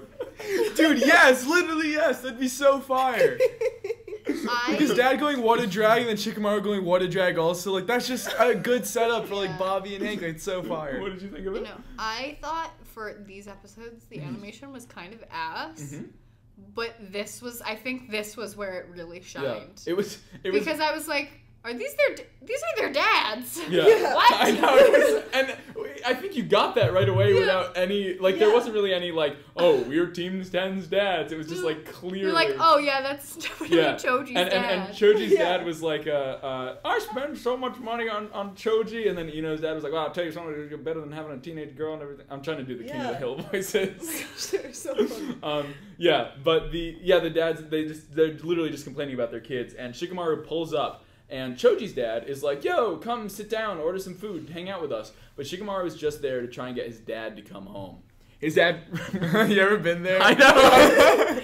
Dad, just come the fuck home. What a drag. Fuck off, I know, son. Dad, stop drinking. His dad refuses, gulping down more booze. So drunk. Oh my god, This man made love to that cup. And they have... Yeah, it's this giant cubular cup. Oh. I don't know if that was picked up, but my bottle was like screaming. His dad is like, no, pull up a seat and enjoy the pre-finals festivals. Then Shikamaru is like, Dad, I'm in the finals. I don't have time to be enjoying this stuff. And his dad is like, I'm sorry, you're in the finals? His dad is definitely an alcoholic and had no idea. I know, yeah, what a weird bit of exposition. That Shikamaru's dad is like an alcoholic. Gaara, like Shikamaru could relate to Gaara, you know, because the whole time we were like, Naruto and Gaara the same person. Yeah, so I guess Shikamaru on like really, a suburban view. I know. Because like Gaara's real thing is that his dad didn't care about him and shit, and I guess Shikamaru has the same deal. That's so weird. Outside in the city streets, Naruto walks through the festival alone. In the Sand Siblings room, we just do like a little montage of stuff, you know? We see Kankuro tuning up the crow while Tamari just, I guess, buffs her fan or something. She's like wiping the outside. I don't know. Hey, look, presentation's important, I guess. But the two consider what tomorrow will bring because like, we don't know what their plan is to destroy Konoha yet, but it's, I mean, presumably happening, you know? Gaara broods on the roof outside, anticipating the next night's full moon. He is such a... Ooh. I envy... I miss that. Oh, yeah. I envy their the ability to be on roofs so often. I would like to be on a lot more roofs. On a roof. Yeah. Find a roof. Can we get on the roofs here? Wait, we There's did. stairs to the roof of this building, but I don't think it opened. No, it's locked. I've Well, tried. you can always pick a lock. I got caught in stair dimension and went 1, 2 All the way up. up? Yeah. Yeah. And I was just like, well, not only is this not my floor. Oh my god, dude, speaking of interesting things high, I found this incredible... War porn? With Daniel Craig? No. No, but seriously, I was okay, have you ever heard of the game Eternal Champions? No. Okay, so then for everybody, right? There was this game that was made in like the 90s. You guys know Mortal Kombat? It's like famous for its like how do you or don't you?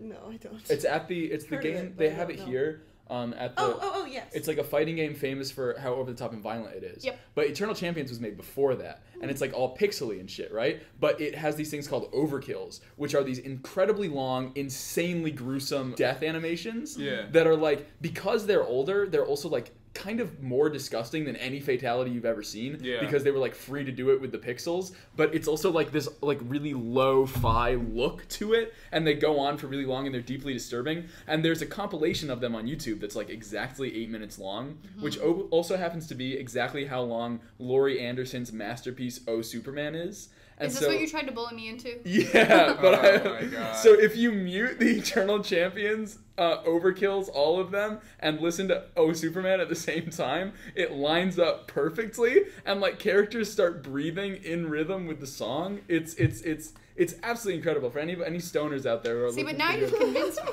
It's really amazing, and like I feel like I learned truths from it. It was really cool. Oh, Superman's a great song. Did you just think to do that? Like you just Yeah. Because you sent me that text. For everybody listening, Liam tried to bully me into getting high with him and then doing this. But you said what they were, and I was like, I have no idea what that is. I don't think I want to do that. You said, oh, Superman. I was like, a Superman movie? Why would I watch that with you? Laurie Anderson. What is this, Superman 4?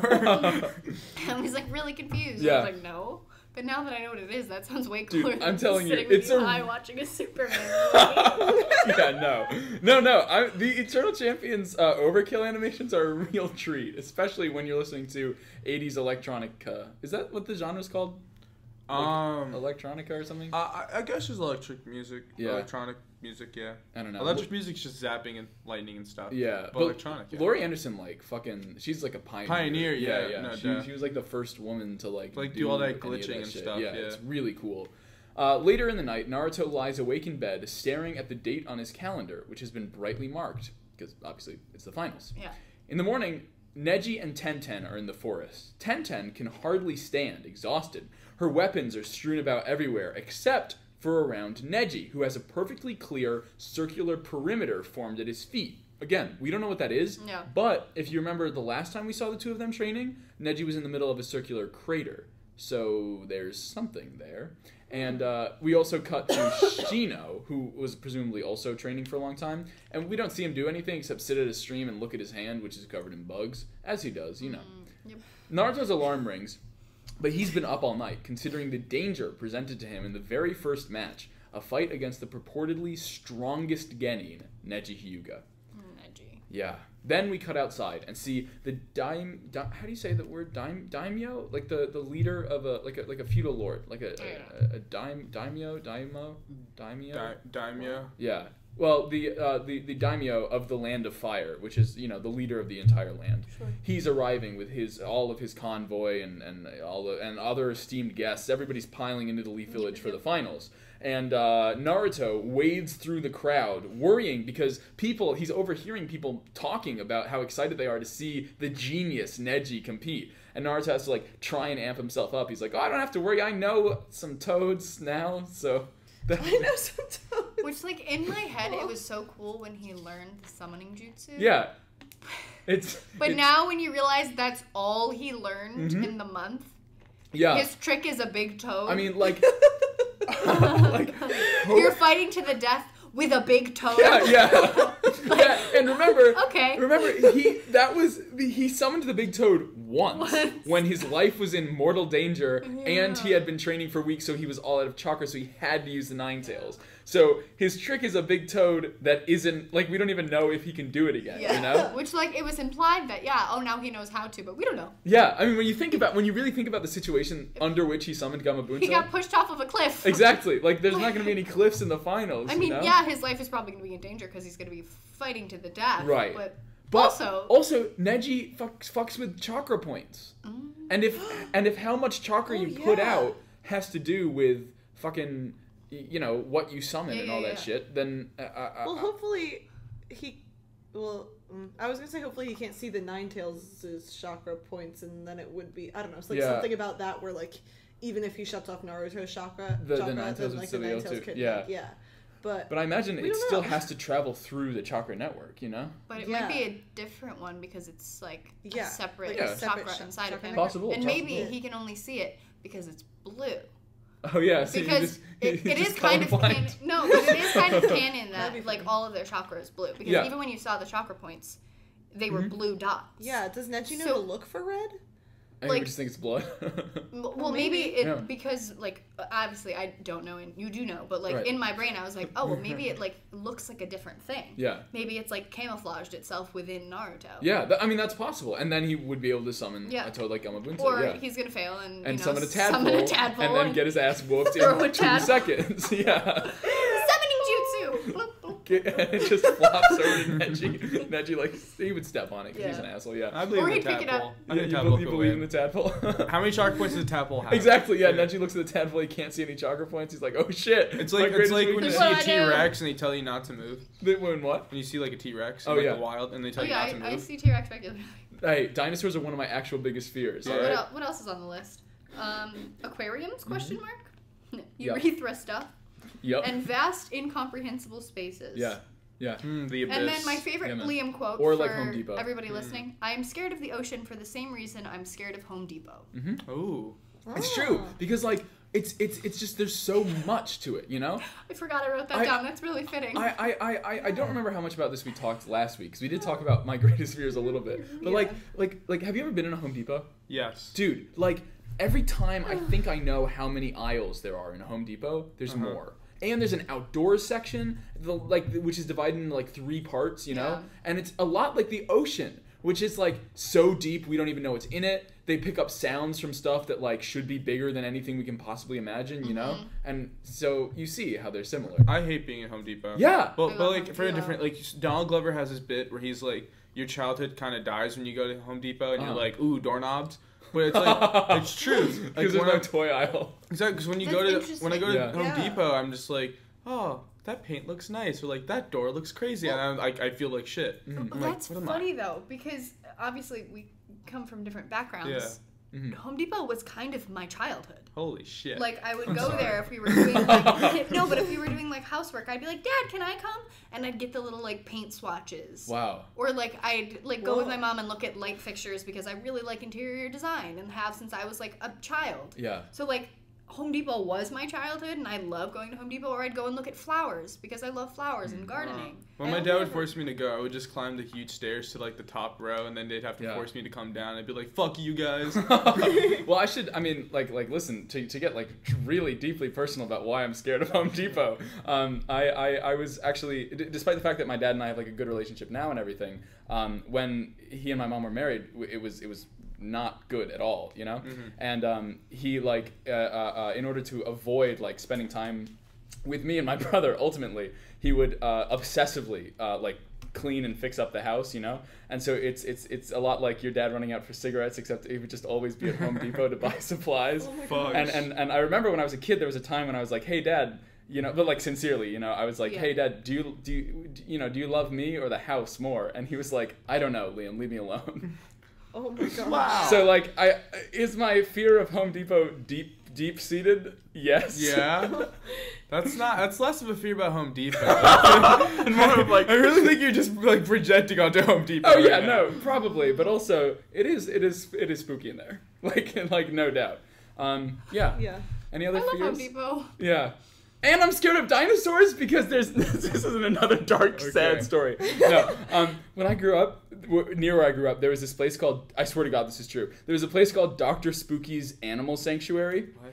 Yeah, it was for like weird like deep sea creatures and shit. You know, like they had like. That sounds fire. Yeah, like they had like probably urethra fish and like anglerfish and shit. Yeah, dude, anglerfish and like these like worms from the deep sea and like bats and all that kind of shit. And then in the back room, they had this giant soundproofed black box room, and you went in, and then it was like light gone and totally soundproof. And the room would shake, and they played dinosaur noises. And I'm pretty sure that I was like, I don't want to go in. And my mom was like, don't be a pussy, Liam, get in there. And so I had to go into this dinosaur room, and it terrified me. I'm not gonna lie. Yeah. Is that where you got that from your mom when you like peer pressure me into setting my hair on fire? Don't be a pussy. Oh like yeah, bowl. Honestly, probably yeah.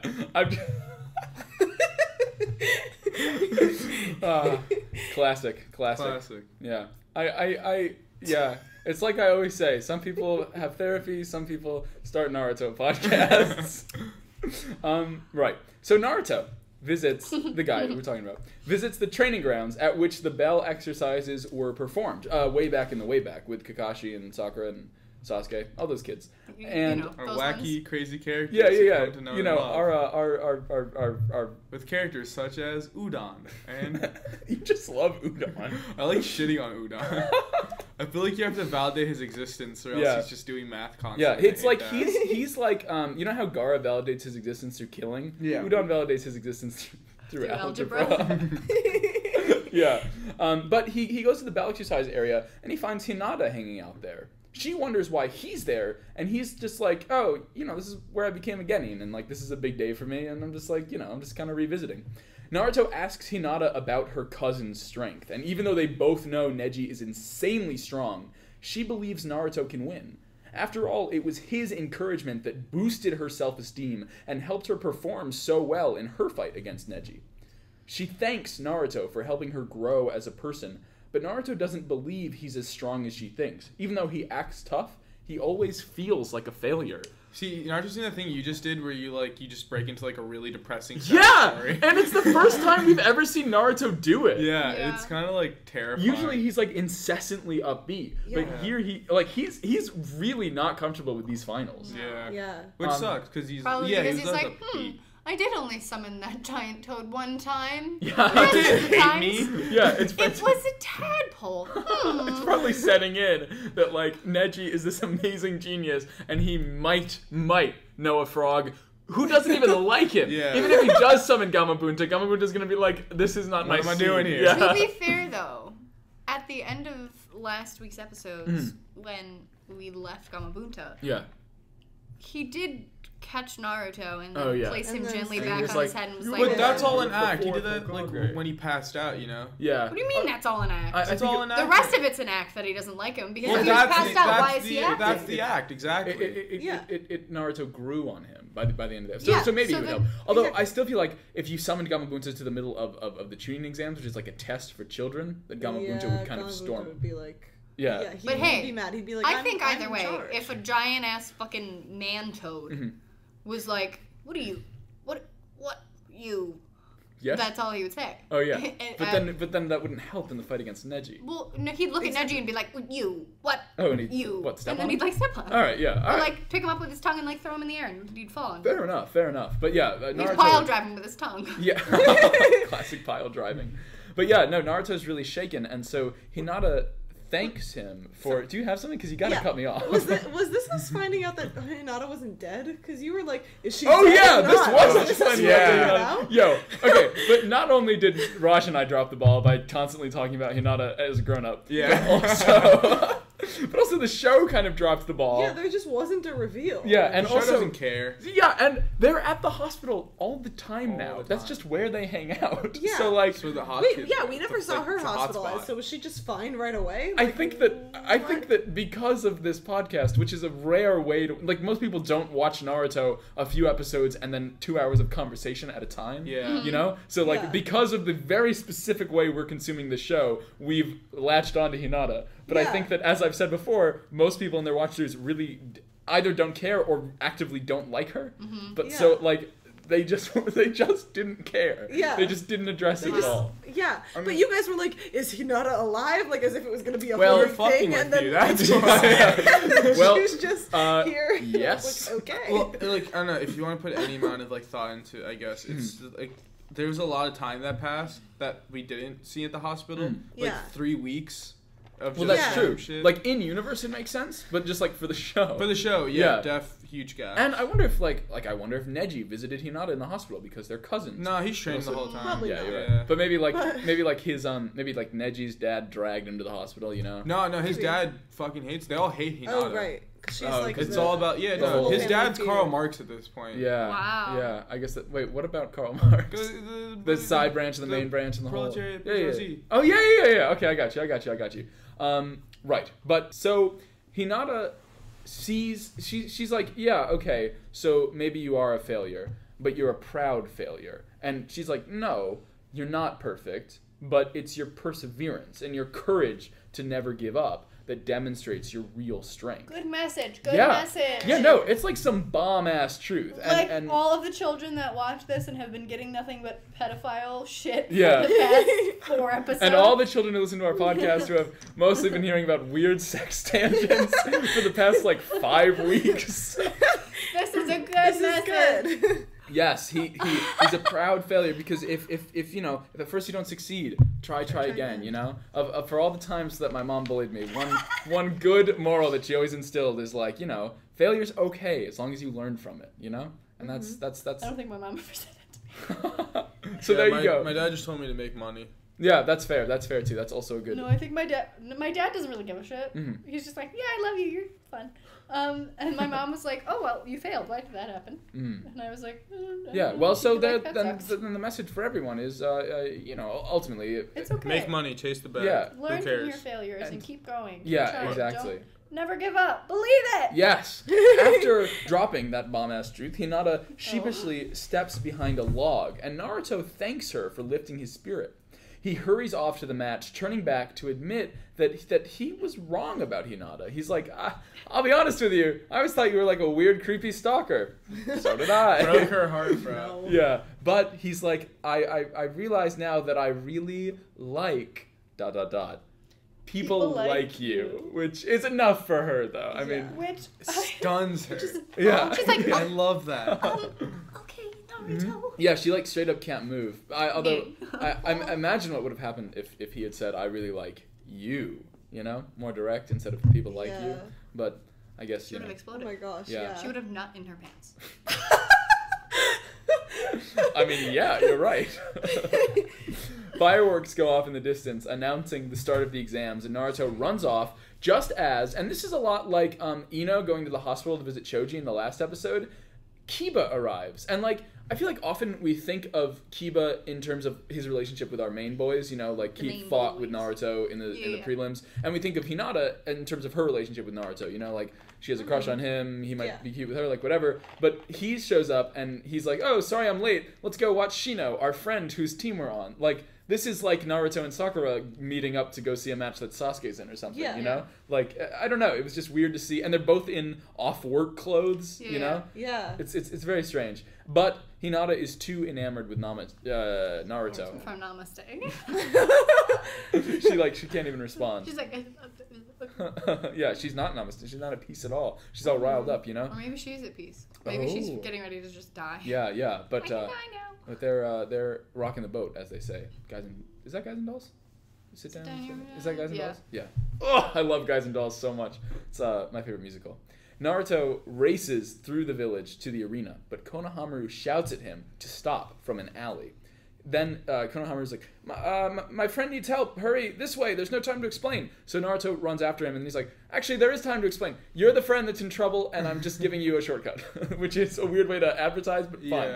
Yeah. They get to this high grass, and Konohamaru digs through it to find a hole in a fence that supposedly will lead right to the arena, but the hole's been patched up in the fence.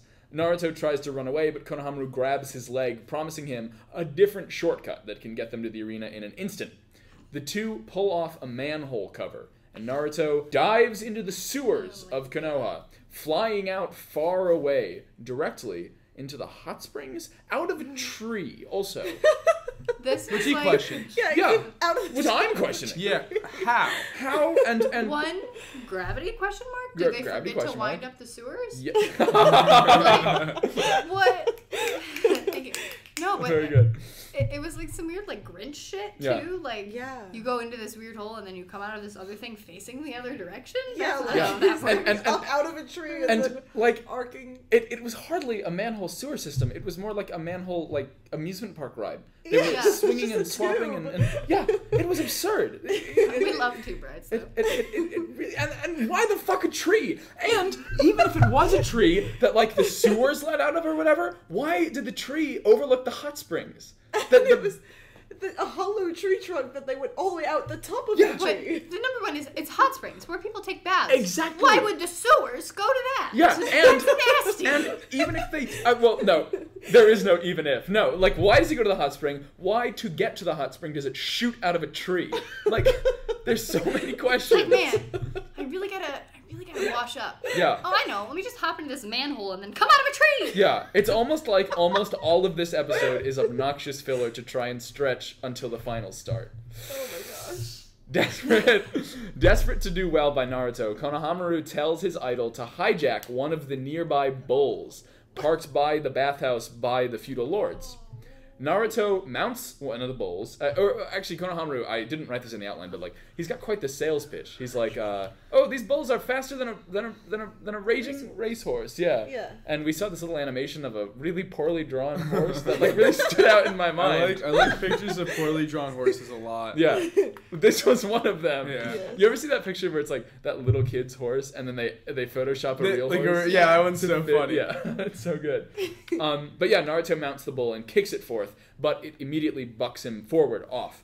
When Naruto lands in front of it, the bull charges him, chasing him through the village and encouraging just all of those classic Leaf Village bulls that just lie around all over the place. If he can outrun the bull, why would he have ridden the bull? Well, he is about to go. He's first in the bracket. So he's about to go be in for the fight of his life. Yeah, so it's probably not the best idea to be running that far. Yeah, to be sprinting across the village. Because, he's not really using chakra to do that, but he's using general energy. Just as a person. Yeah, I mean, like, chakra comes from, like, your it's general stamina, and he's being chased by all of these bulls. We cut to the finals arena, and we see the stadium is fucking packed, and it's a lot cooler than the prelims, which was in just that shitty tower. Did you catch and not include it, or did you not catch why they were actually chasing him? Shoot. The red symbol on his jacket. They saw that because it's red, and they chased him because of that. Yeah, the reason that I didn't include that is because bulls don't actually chase the color red. Yeah. And so I was like, if the kids who are listening, I don't want them to think that if there happens to be a kid out there who's listening to this podcast and you're about to go fight a fucking bull. Yeah, you're about to be a matador. Exactly. Right now. It's the movement of the thing, not the red. Yeah. So goddamn this but filler. They definitely were like, the red circle. We got it. Exactly. The bulls. No, they'll chase I know. I think the people who were making the filler were like, well, we've got bulls, and we've got something red on Naruto. My God, we're like kids in a candy store. But in the arena, which is packed and looks cool, people are like looking around and they're starting to be like, yo, where's Sasuke? Where's Naruto? Where's Dosu? That was a little awkward. Yeah, a little. But they still don't know. I know. Nobody knows. No one knows. The throng of bulls led by Naruto clear the streets of Konoha, and Naruto tries to lead them away by making a whole bunch of shadow clones. But the shadow clones, they split off, and the bulls follow them. But they just end up going in a circle and rejoining with the main Naruto. Oh my gosh. Like I get the sentiment of it, but you're about to go fight.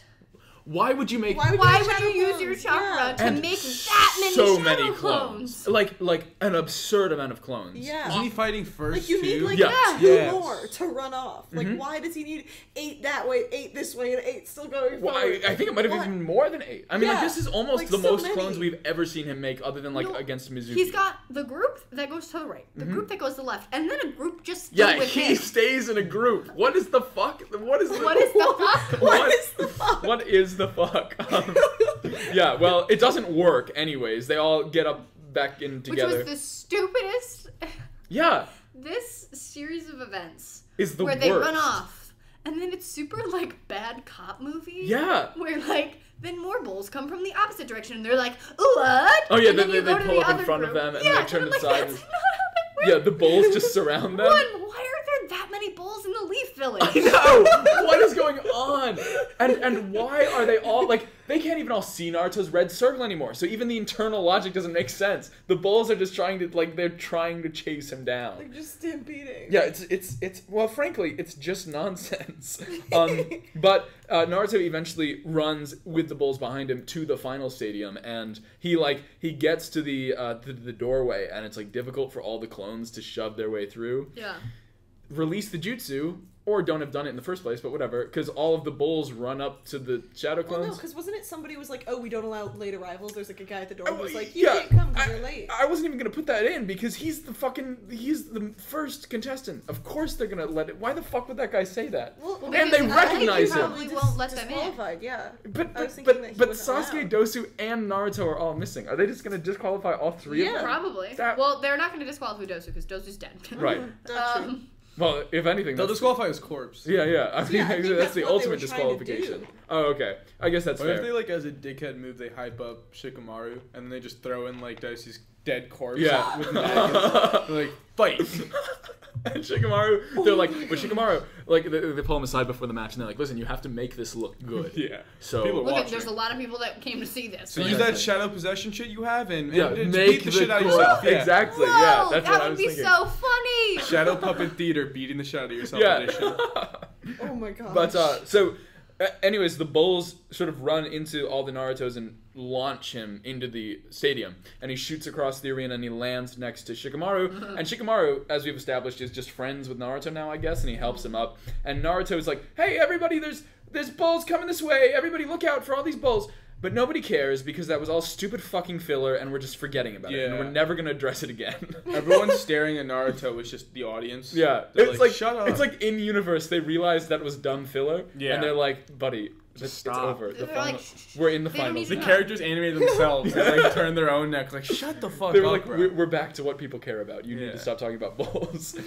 Naruto asks where Sasuke is, but Shikamaru doesn't know, nor does he know. And this is actually where we find out, because we were like, oh, maybe they'll change the bracket over the course of the month. But Shikamaru is looking for Dosu, so they obviously didn't.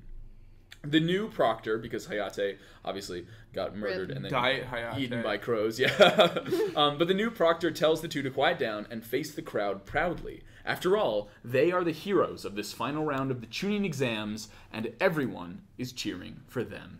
And that's the end of episode 59. And we're here. We're at the finals now. So it's spicy. Are we actually? Yeah.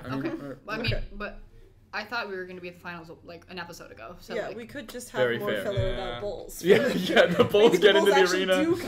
There's like a 6-episode story arc of them wrangling them. Maybe Sasuke rides in on a bull and he's like, I've tamed them! It's a bull wearing Dosu's clothes. I have bulls! I hate to say it, but I can actually imagine a filler arc where it's like, there's a bunch of bulls in one corner, and Shikamaru has to use his shadows to lead them out, you know? And I'm trying to think what else. Gaara has to, like, make a pen for the bulls out of sand, you know? And then each beetle gets a bull? Yeah, each beetle gets a bull, and they carry them away on, like, a wave of beetles, you know? This is... Oh my god, the bull's, like, on its back and its legs are... And it's like, wow. I imagine that this is exactly what filler pitch meetings go like. Yeah. In like... Honestly, somebody's got to hire us.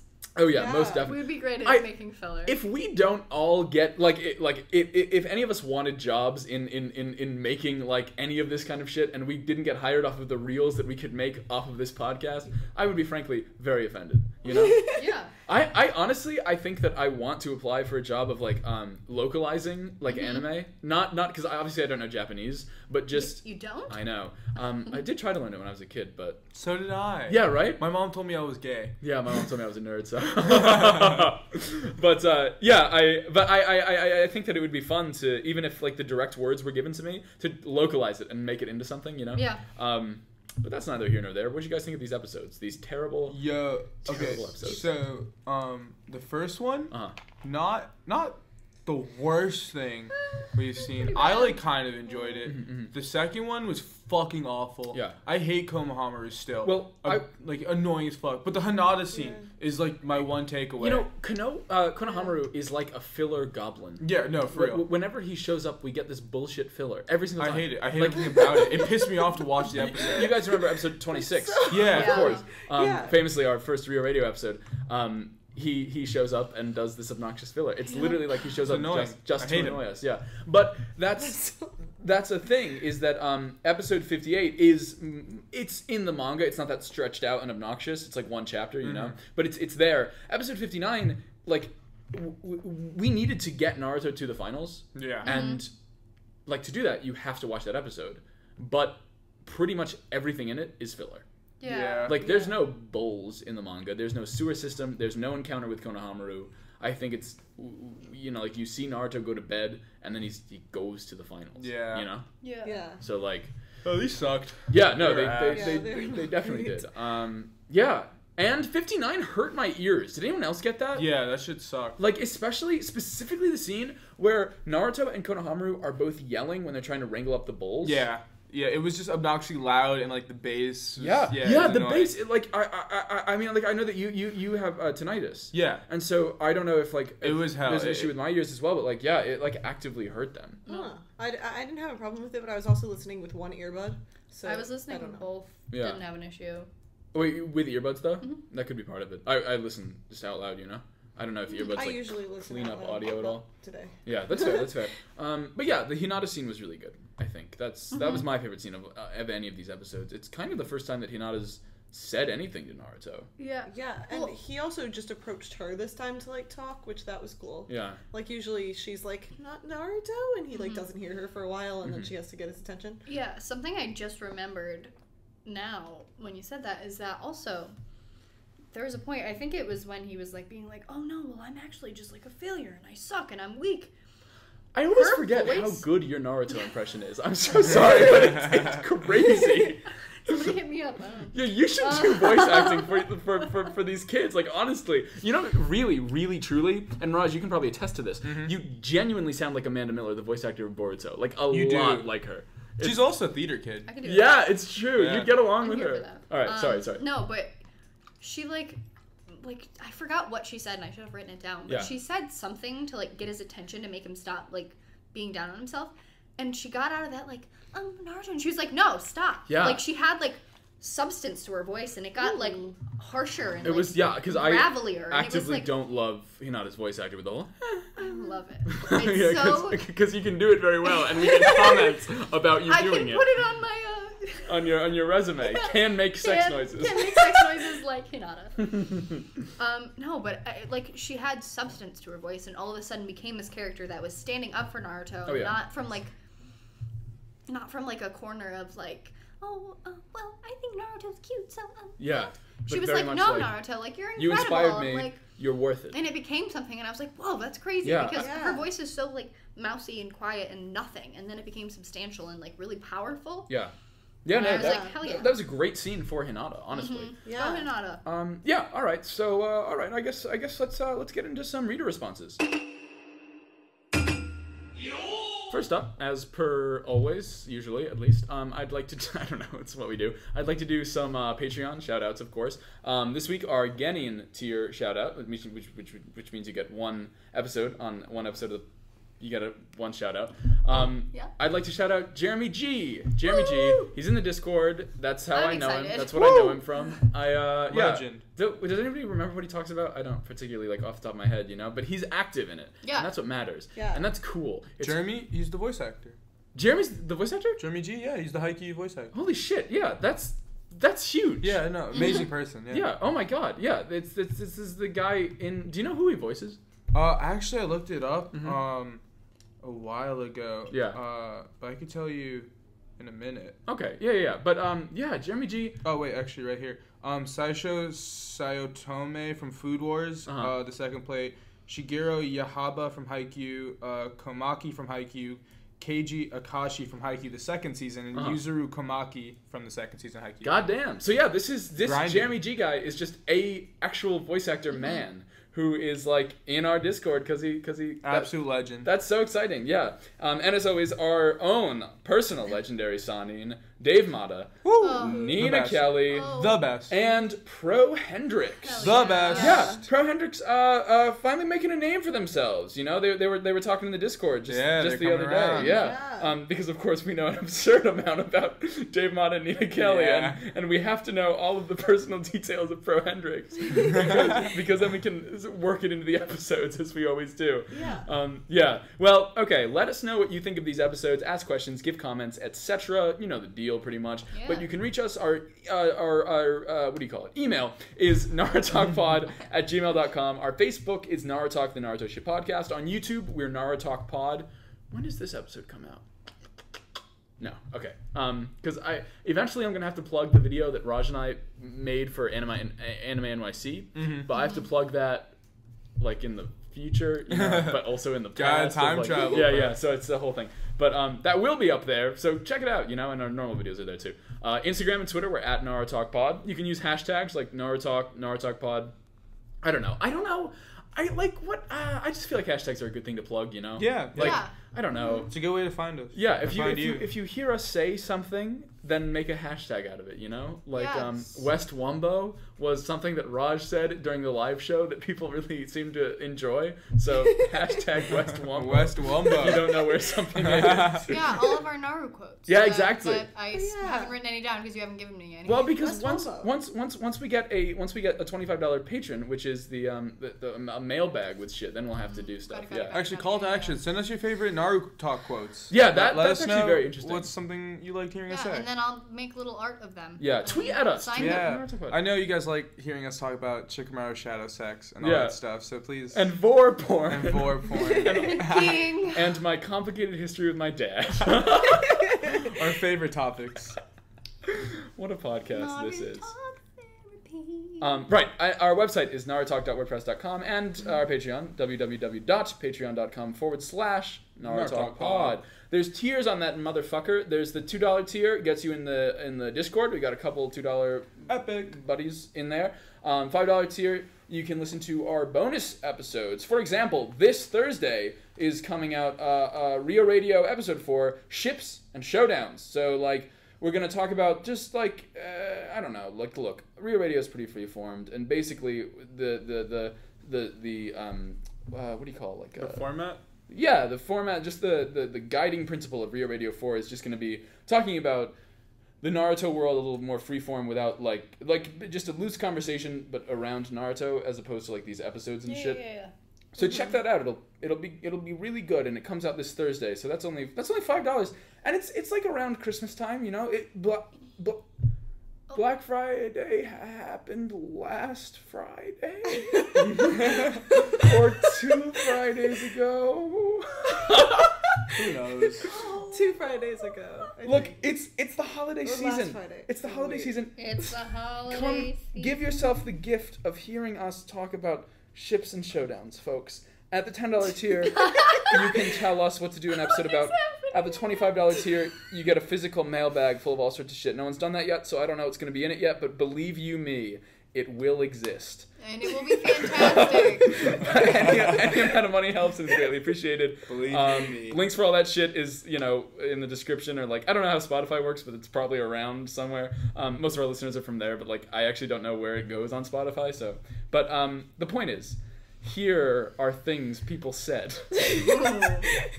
to us. These are the reader responses from which people sent in. This is it, yes. Folks, the main event. I've got one from somebody on YouTube. Yeah. Baresi? I don't really know how to say that. Baresi? Baresi. Oh, that makes sense based on the first line of this reader response. Oh, all right. Hello from Australia. Do an accent. Oh jeez, God. You picked the wrong one. I know. Can anyone else read this one? Do an accent. What do Australia? Hello from Australia. On Baresi. No. Good I might. Say good I might. Not like good I might, but like the word good and then the word I and then the word might. just like say them. Good eye might. And like, say them like close together, you know, like good eye might. There you go, you're in it. Good eye might. And then there you go. I love Better than Emma. Conspiracy. All right, go ahead. So I don't know how to do it. Have to do an Okay. I really don't want to. Sorry. Okay, so basically nobody I know owns an iPhone, so I thought I'd try making just an Apple account online to give a 5-star review. Thank you. After 30 minutes dealing with Apple's awful bloody sign-up pages. Awful bloody sign-up pages. I finally got to rate 5 stars. So I wrote a wonderful review, but alas, after entering my review, I realized it had disappeared. Whoa. Basically, I spent 10 minutes trying to find out why it wouldn't stay. Are you whispering wild human beings? It sounds it's my so echo. I'm doing an Australian accent for everybody on it. Oh my gosh, that's so fun. We can read it together. Where were you? I'm sorry. I don't know, where was I? Spent 10 minutes. Oh, I even made a second Apple account, but nothing. So here I am on YouTube. Unfortunately, I can't rate you 5 stars, but I'm here, listening, very much enjoying. Thank you. So here's my encouragement. It's very fun for me to listen. It's very fun for me to listen to people enjoying themselves. So keep it up and happy. Opposite of belated birthday, Morgan. Oh, so Except this is... now it's belated. Yeah, this is from a while ago. Except now it's happy belated birthday, Morgan. Well, technically it's opposite of belated birthday for my next birthday. So That's thank true. you. And also, they live in Australia, so who knows how time passes, you know? Everything's upside down. Exactly. Happy opposite of belated birthday, Morgan. Yeah, Get thanks. yourself a koala. A koala. Dingo. Like the Actually, cute I- one that was on fire in the news. Yeah, right. I just Wait, passed by that story. They're like going Yeah. extinct. Oh, okay. yeah. They're endangered. Yeah, they're like officially, isn't it like officially extinct, like functionally extinct or something? They're dying. Yeah, that's Not what I was talking about, but that's also true. Yeah. Yeah. Well, what I heard was Everyone's that dying. If you think something. about it. Well, true, but but what I heard, I don't know if this is true. This is like literally a headline that I probably passed on like Facebook or something. But so really don't believe it. But like it read that they are like functionally extinct, which is to say there's like still lots of them out there, but not enough to repopulate. So like while they'll continue for some time, there's like no way for them to come back. I don't know. First Yeah, I'd they ever would heard. have well. to be like Yeah. Let's start. Bread. When God dropping new animals. Waiting on that. When's the next patch coming When's out? the next patch coming out? Let me see chickens 2. Waiting on that. Waiting on that. Let me see chickens too. That's good. That's very funny. You want to finish up that like that thing? Happy Yes. belated birthday. Happy belated birthday, Morgan, and good luck at the live show. So this is in the past. Been there. Yeah, it went was well. good. Though, Went so- really well. Yeah. Thank you so much. Yeah, We time your travel. good luck made it to us. Yes. Um, All the way it from worked. Australia, mate. Yeah. Leave them alone. You're bullying them at this point. They said shame about the audio in episode 16. You tried your True. best, and if it's any consolation, you may think it sounds awful, but if Radiohead released that in a new album and called it music, everyone would love it. Which is Wait, true. wait, could you repeat that last part? If Radiohead released that in a new album and called it music, everybody would love it. Quote unquote music. Yeah. Everybody would love it. Are they shitting on Radiohead? I think that- they're Yes. shitting on the culture around Radiohead. Okay, that's valid, I That's on guess. Radiohead I don't know. itself. And you did say that if somebody were to listen to the distortion in episode 16, that it would that people would find like hidden messages in it. Oh yeah, I was thinking more like Spy Kids 1 when they play the monsters going backwards. It's like, Oh, please yeah. help me, dear God. Yeah. Oh Like my that. gosh, yeah. No, I remember that scene vividly. Spy Kids 1 scarred me for life, I think. Yeah, Spy I think Kids a 2 lot of scarred things me. are for Creepy. life. Yeah. Yeah. Wait, what is Spy Kids 2 even about? Oh, dude, it was the coolest shit ever. Steve Buscemi was there. Yeah. And they had like this tiny dinosaur world where there were tiny dinosaurs. That sounds very scary. Right. I'm afraid of dinosaurs. No, but like it was a dream when I was a kid to have like a mini. Okay, I really like Zoo Tycoon because you can they like tiny. Me little- too. Wait, have you played 2?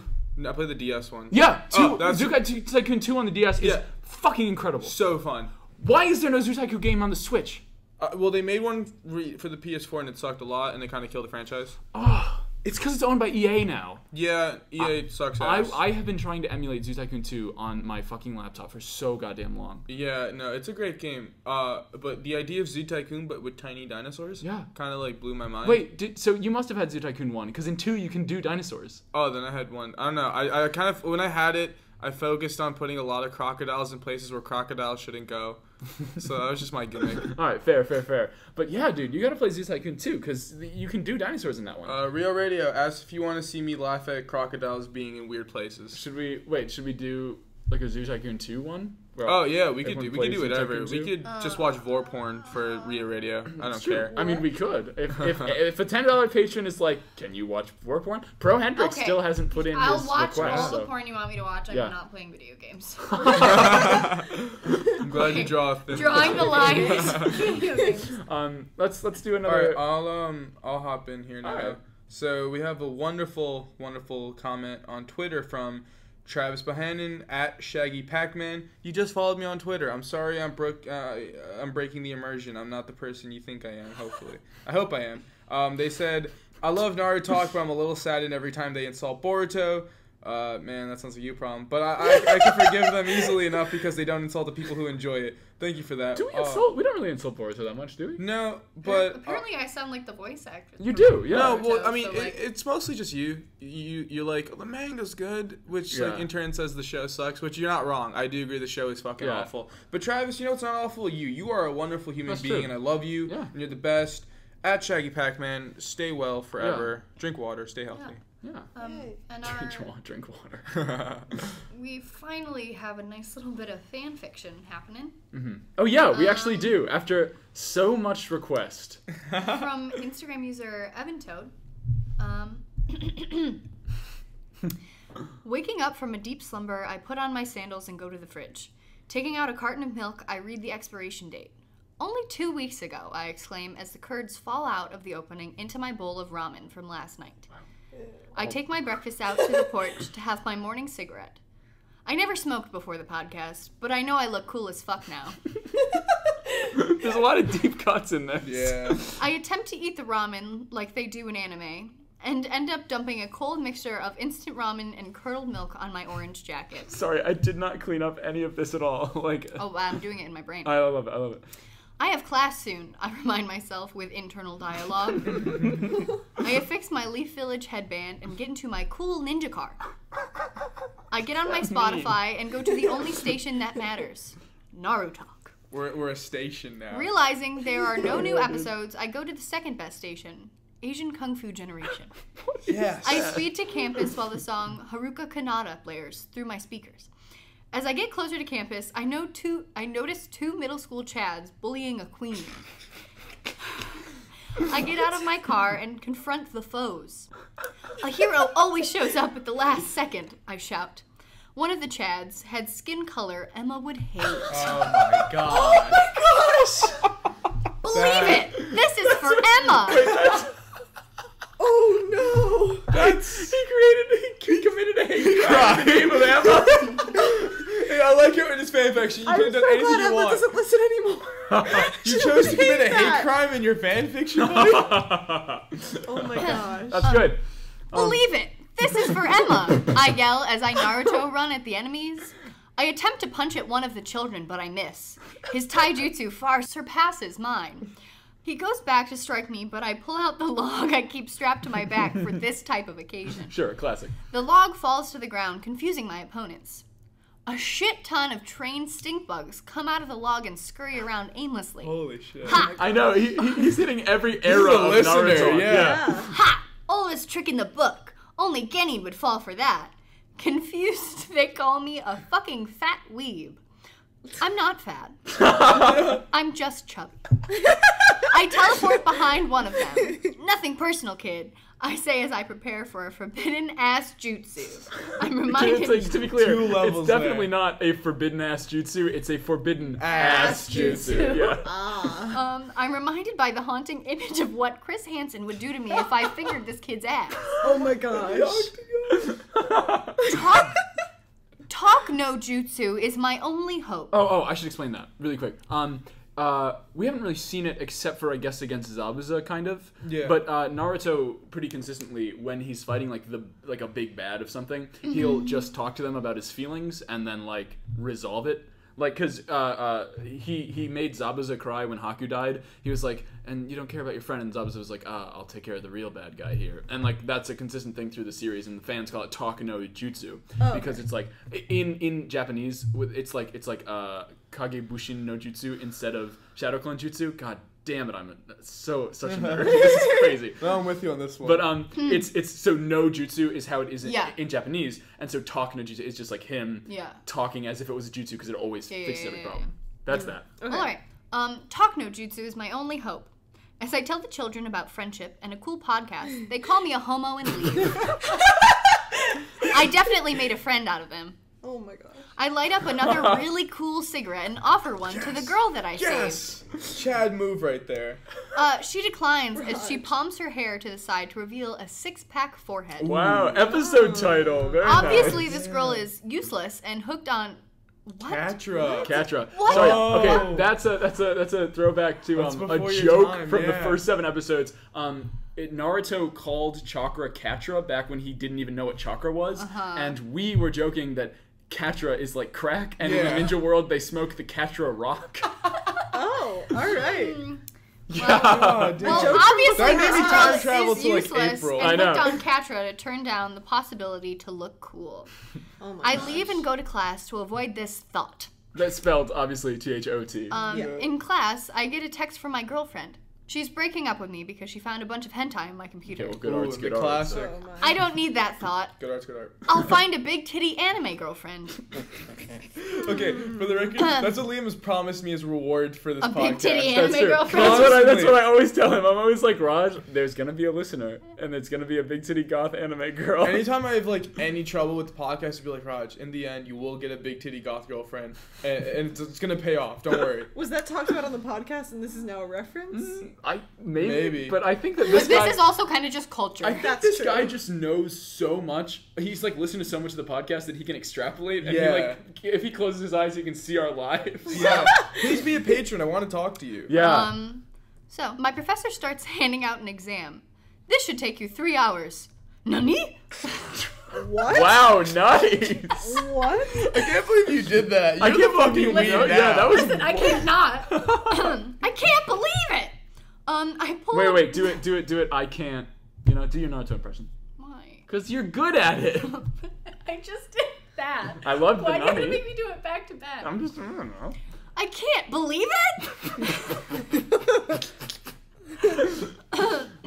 I pull a bunch of mirrors out of my backpack and stand on my desk to put them on the ceiling. My professor comes up to me and asks me to leave for, quote unquote, cheating on my test. Nonsense. Because, of course, Tenten didn't get disqualified for doing that. I bite my thumb, and after a few minutes of crying, I launch a snake out of my sleeve at the professor. The professor accidentally steps on the snake and falls over. Naruto strategy with a tadpole against Neji. Soon after, I'm escorted from the building by Campus PD. I walk back to my car, and a figure in an animal mask walks up to me. It's finally happening. I'm going to get to join Anbu. He hands me an envelope. My hand shakes as I open the envelope. I'd be sweating down my face if it weren't for my fashionable headband. I reach in to pull out a card. It has my picture and birth date. At the top of the card it says, Virgin, accompanied with a letter explaining that my virginity came back. Too long, don't read. This podcast ruined my life. 7 out of 7 drags. Wow. Oh my gosh. That was amazing. Yeah. I'm tired now. I know. I need a nap. That's exactly what we've been asking for this whole time. Yeah. Somebody finally wrote us fan fiction. Evan Toad, you are a legend. Yeah. You are very clearly a passionate fan and supporter of us, and we love you so much. Yeah, no. Thank you for that. It means so much. Yeah, very much so. That was incredible. Yeah, those are great reader responses. So if you're if you're listening, like, subscribe, rate, whatever you do wherever you are. Please leave us a 5-star review. That's something you can do, and it helps us out. And you can do it right in the podcast app if you have it. Obviously, we had that review that talks about that guy who didn't have Apple, but c'est la vie. If you do have Apple, it's a good way to do it. And if you leave a 5-star review, we'll always read them out, even if they're negative. For example, here's a 5-star review from Not So Health Addict. They titled their review "Cool," and the review reads, "This podcast is really awesome, but Liam smells." That's it. Well, pretty funny. For what it's worth, Mo, whoever you are, I actually take a lot of pride in not smelling bad. So, Well, that wasn't a bit. He got really angry Maybe there. you don't have the ability to smell. I would like to say if I would just if I could get into the mind of Mo. Uh-huh. I feel like Mo would think that Liam smells very bad. just based especially when Mo is cuddling Liam on the floor after he got out of the gym. Mm-hmm. Oh, wait, did I smell bad? No. I'm sorry. For those, no, go back 2 weeks and you'll hear about Morgan and I cuddling on the floor for a show. No, but if in the mind of Mo, I think that's what they were saying. Yeah, probably. Are you Mo? Yeah. Oh, did you leave that review? Yeah. Holy shit. Yeah. I'm not supposed to read the reviews that we leave, but it's good for our numbers, of course. But like, thanks, man. That's really cool. You do smell though. Should I edit that out? That we left a review for ourselves? I mean, you have to leave reviews for yourselves, you know? It boosts your numbers. Maybe I left it a really long time ago. Yeah, that's true. Oh, yeah. I can't maybe you weren't on the podcast then. Because nobody calls me Mo anymore. That's crazy. Wow. Wow. Okay. Yeah. And listen, guys, if you're out there making a podcast, you have to leave reviews for yourself. That's so funny, though. You gotta like your own stuff first. I definitely thought you knew it was me. I didn't know it was you. I thought it was just somebody saying I smell. Someone named Mo. Wow. All right. So you gotta like your own post to get the ball rolling. It's true. It's true. So there's the lesson out of that 5-star review. That's so funny. But yeah, support yourself. Love exactly. yourself. That's what Hinata's message to Naruto was too. Yeah. Bam! It's all cyclical, man. It all connects. But yeah, tell your friends. This is the best way to get new listeners. Maybe convert them to weebs, you know? You never know. And yeah, as always, big thanks to our graphics team, Glenn Federico and Ali Caruso. Next Monday, the episodes are going to be 60, 61, and 62. Let us know what you think of those bad boys if you watch ahead. And yeah, that's pretty much it. Thank you, everybody, so much for listening. Wonderful people. Yeah, wonderful people. And as always, be safe, have fun, believe it!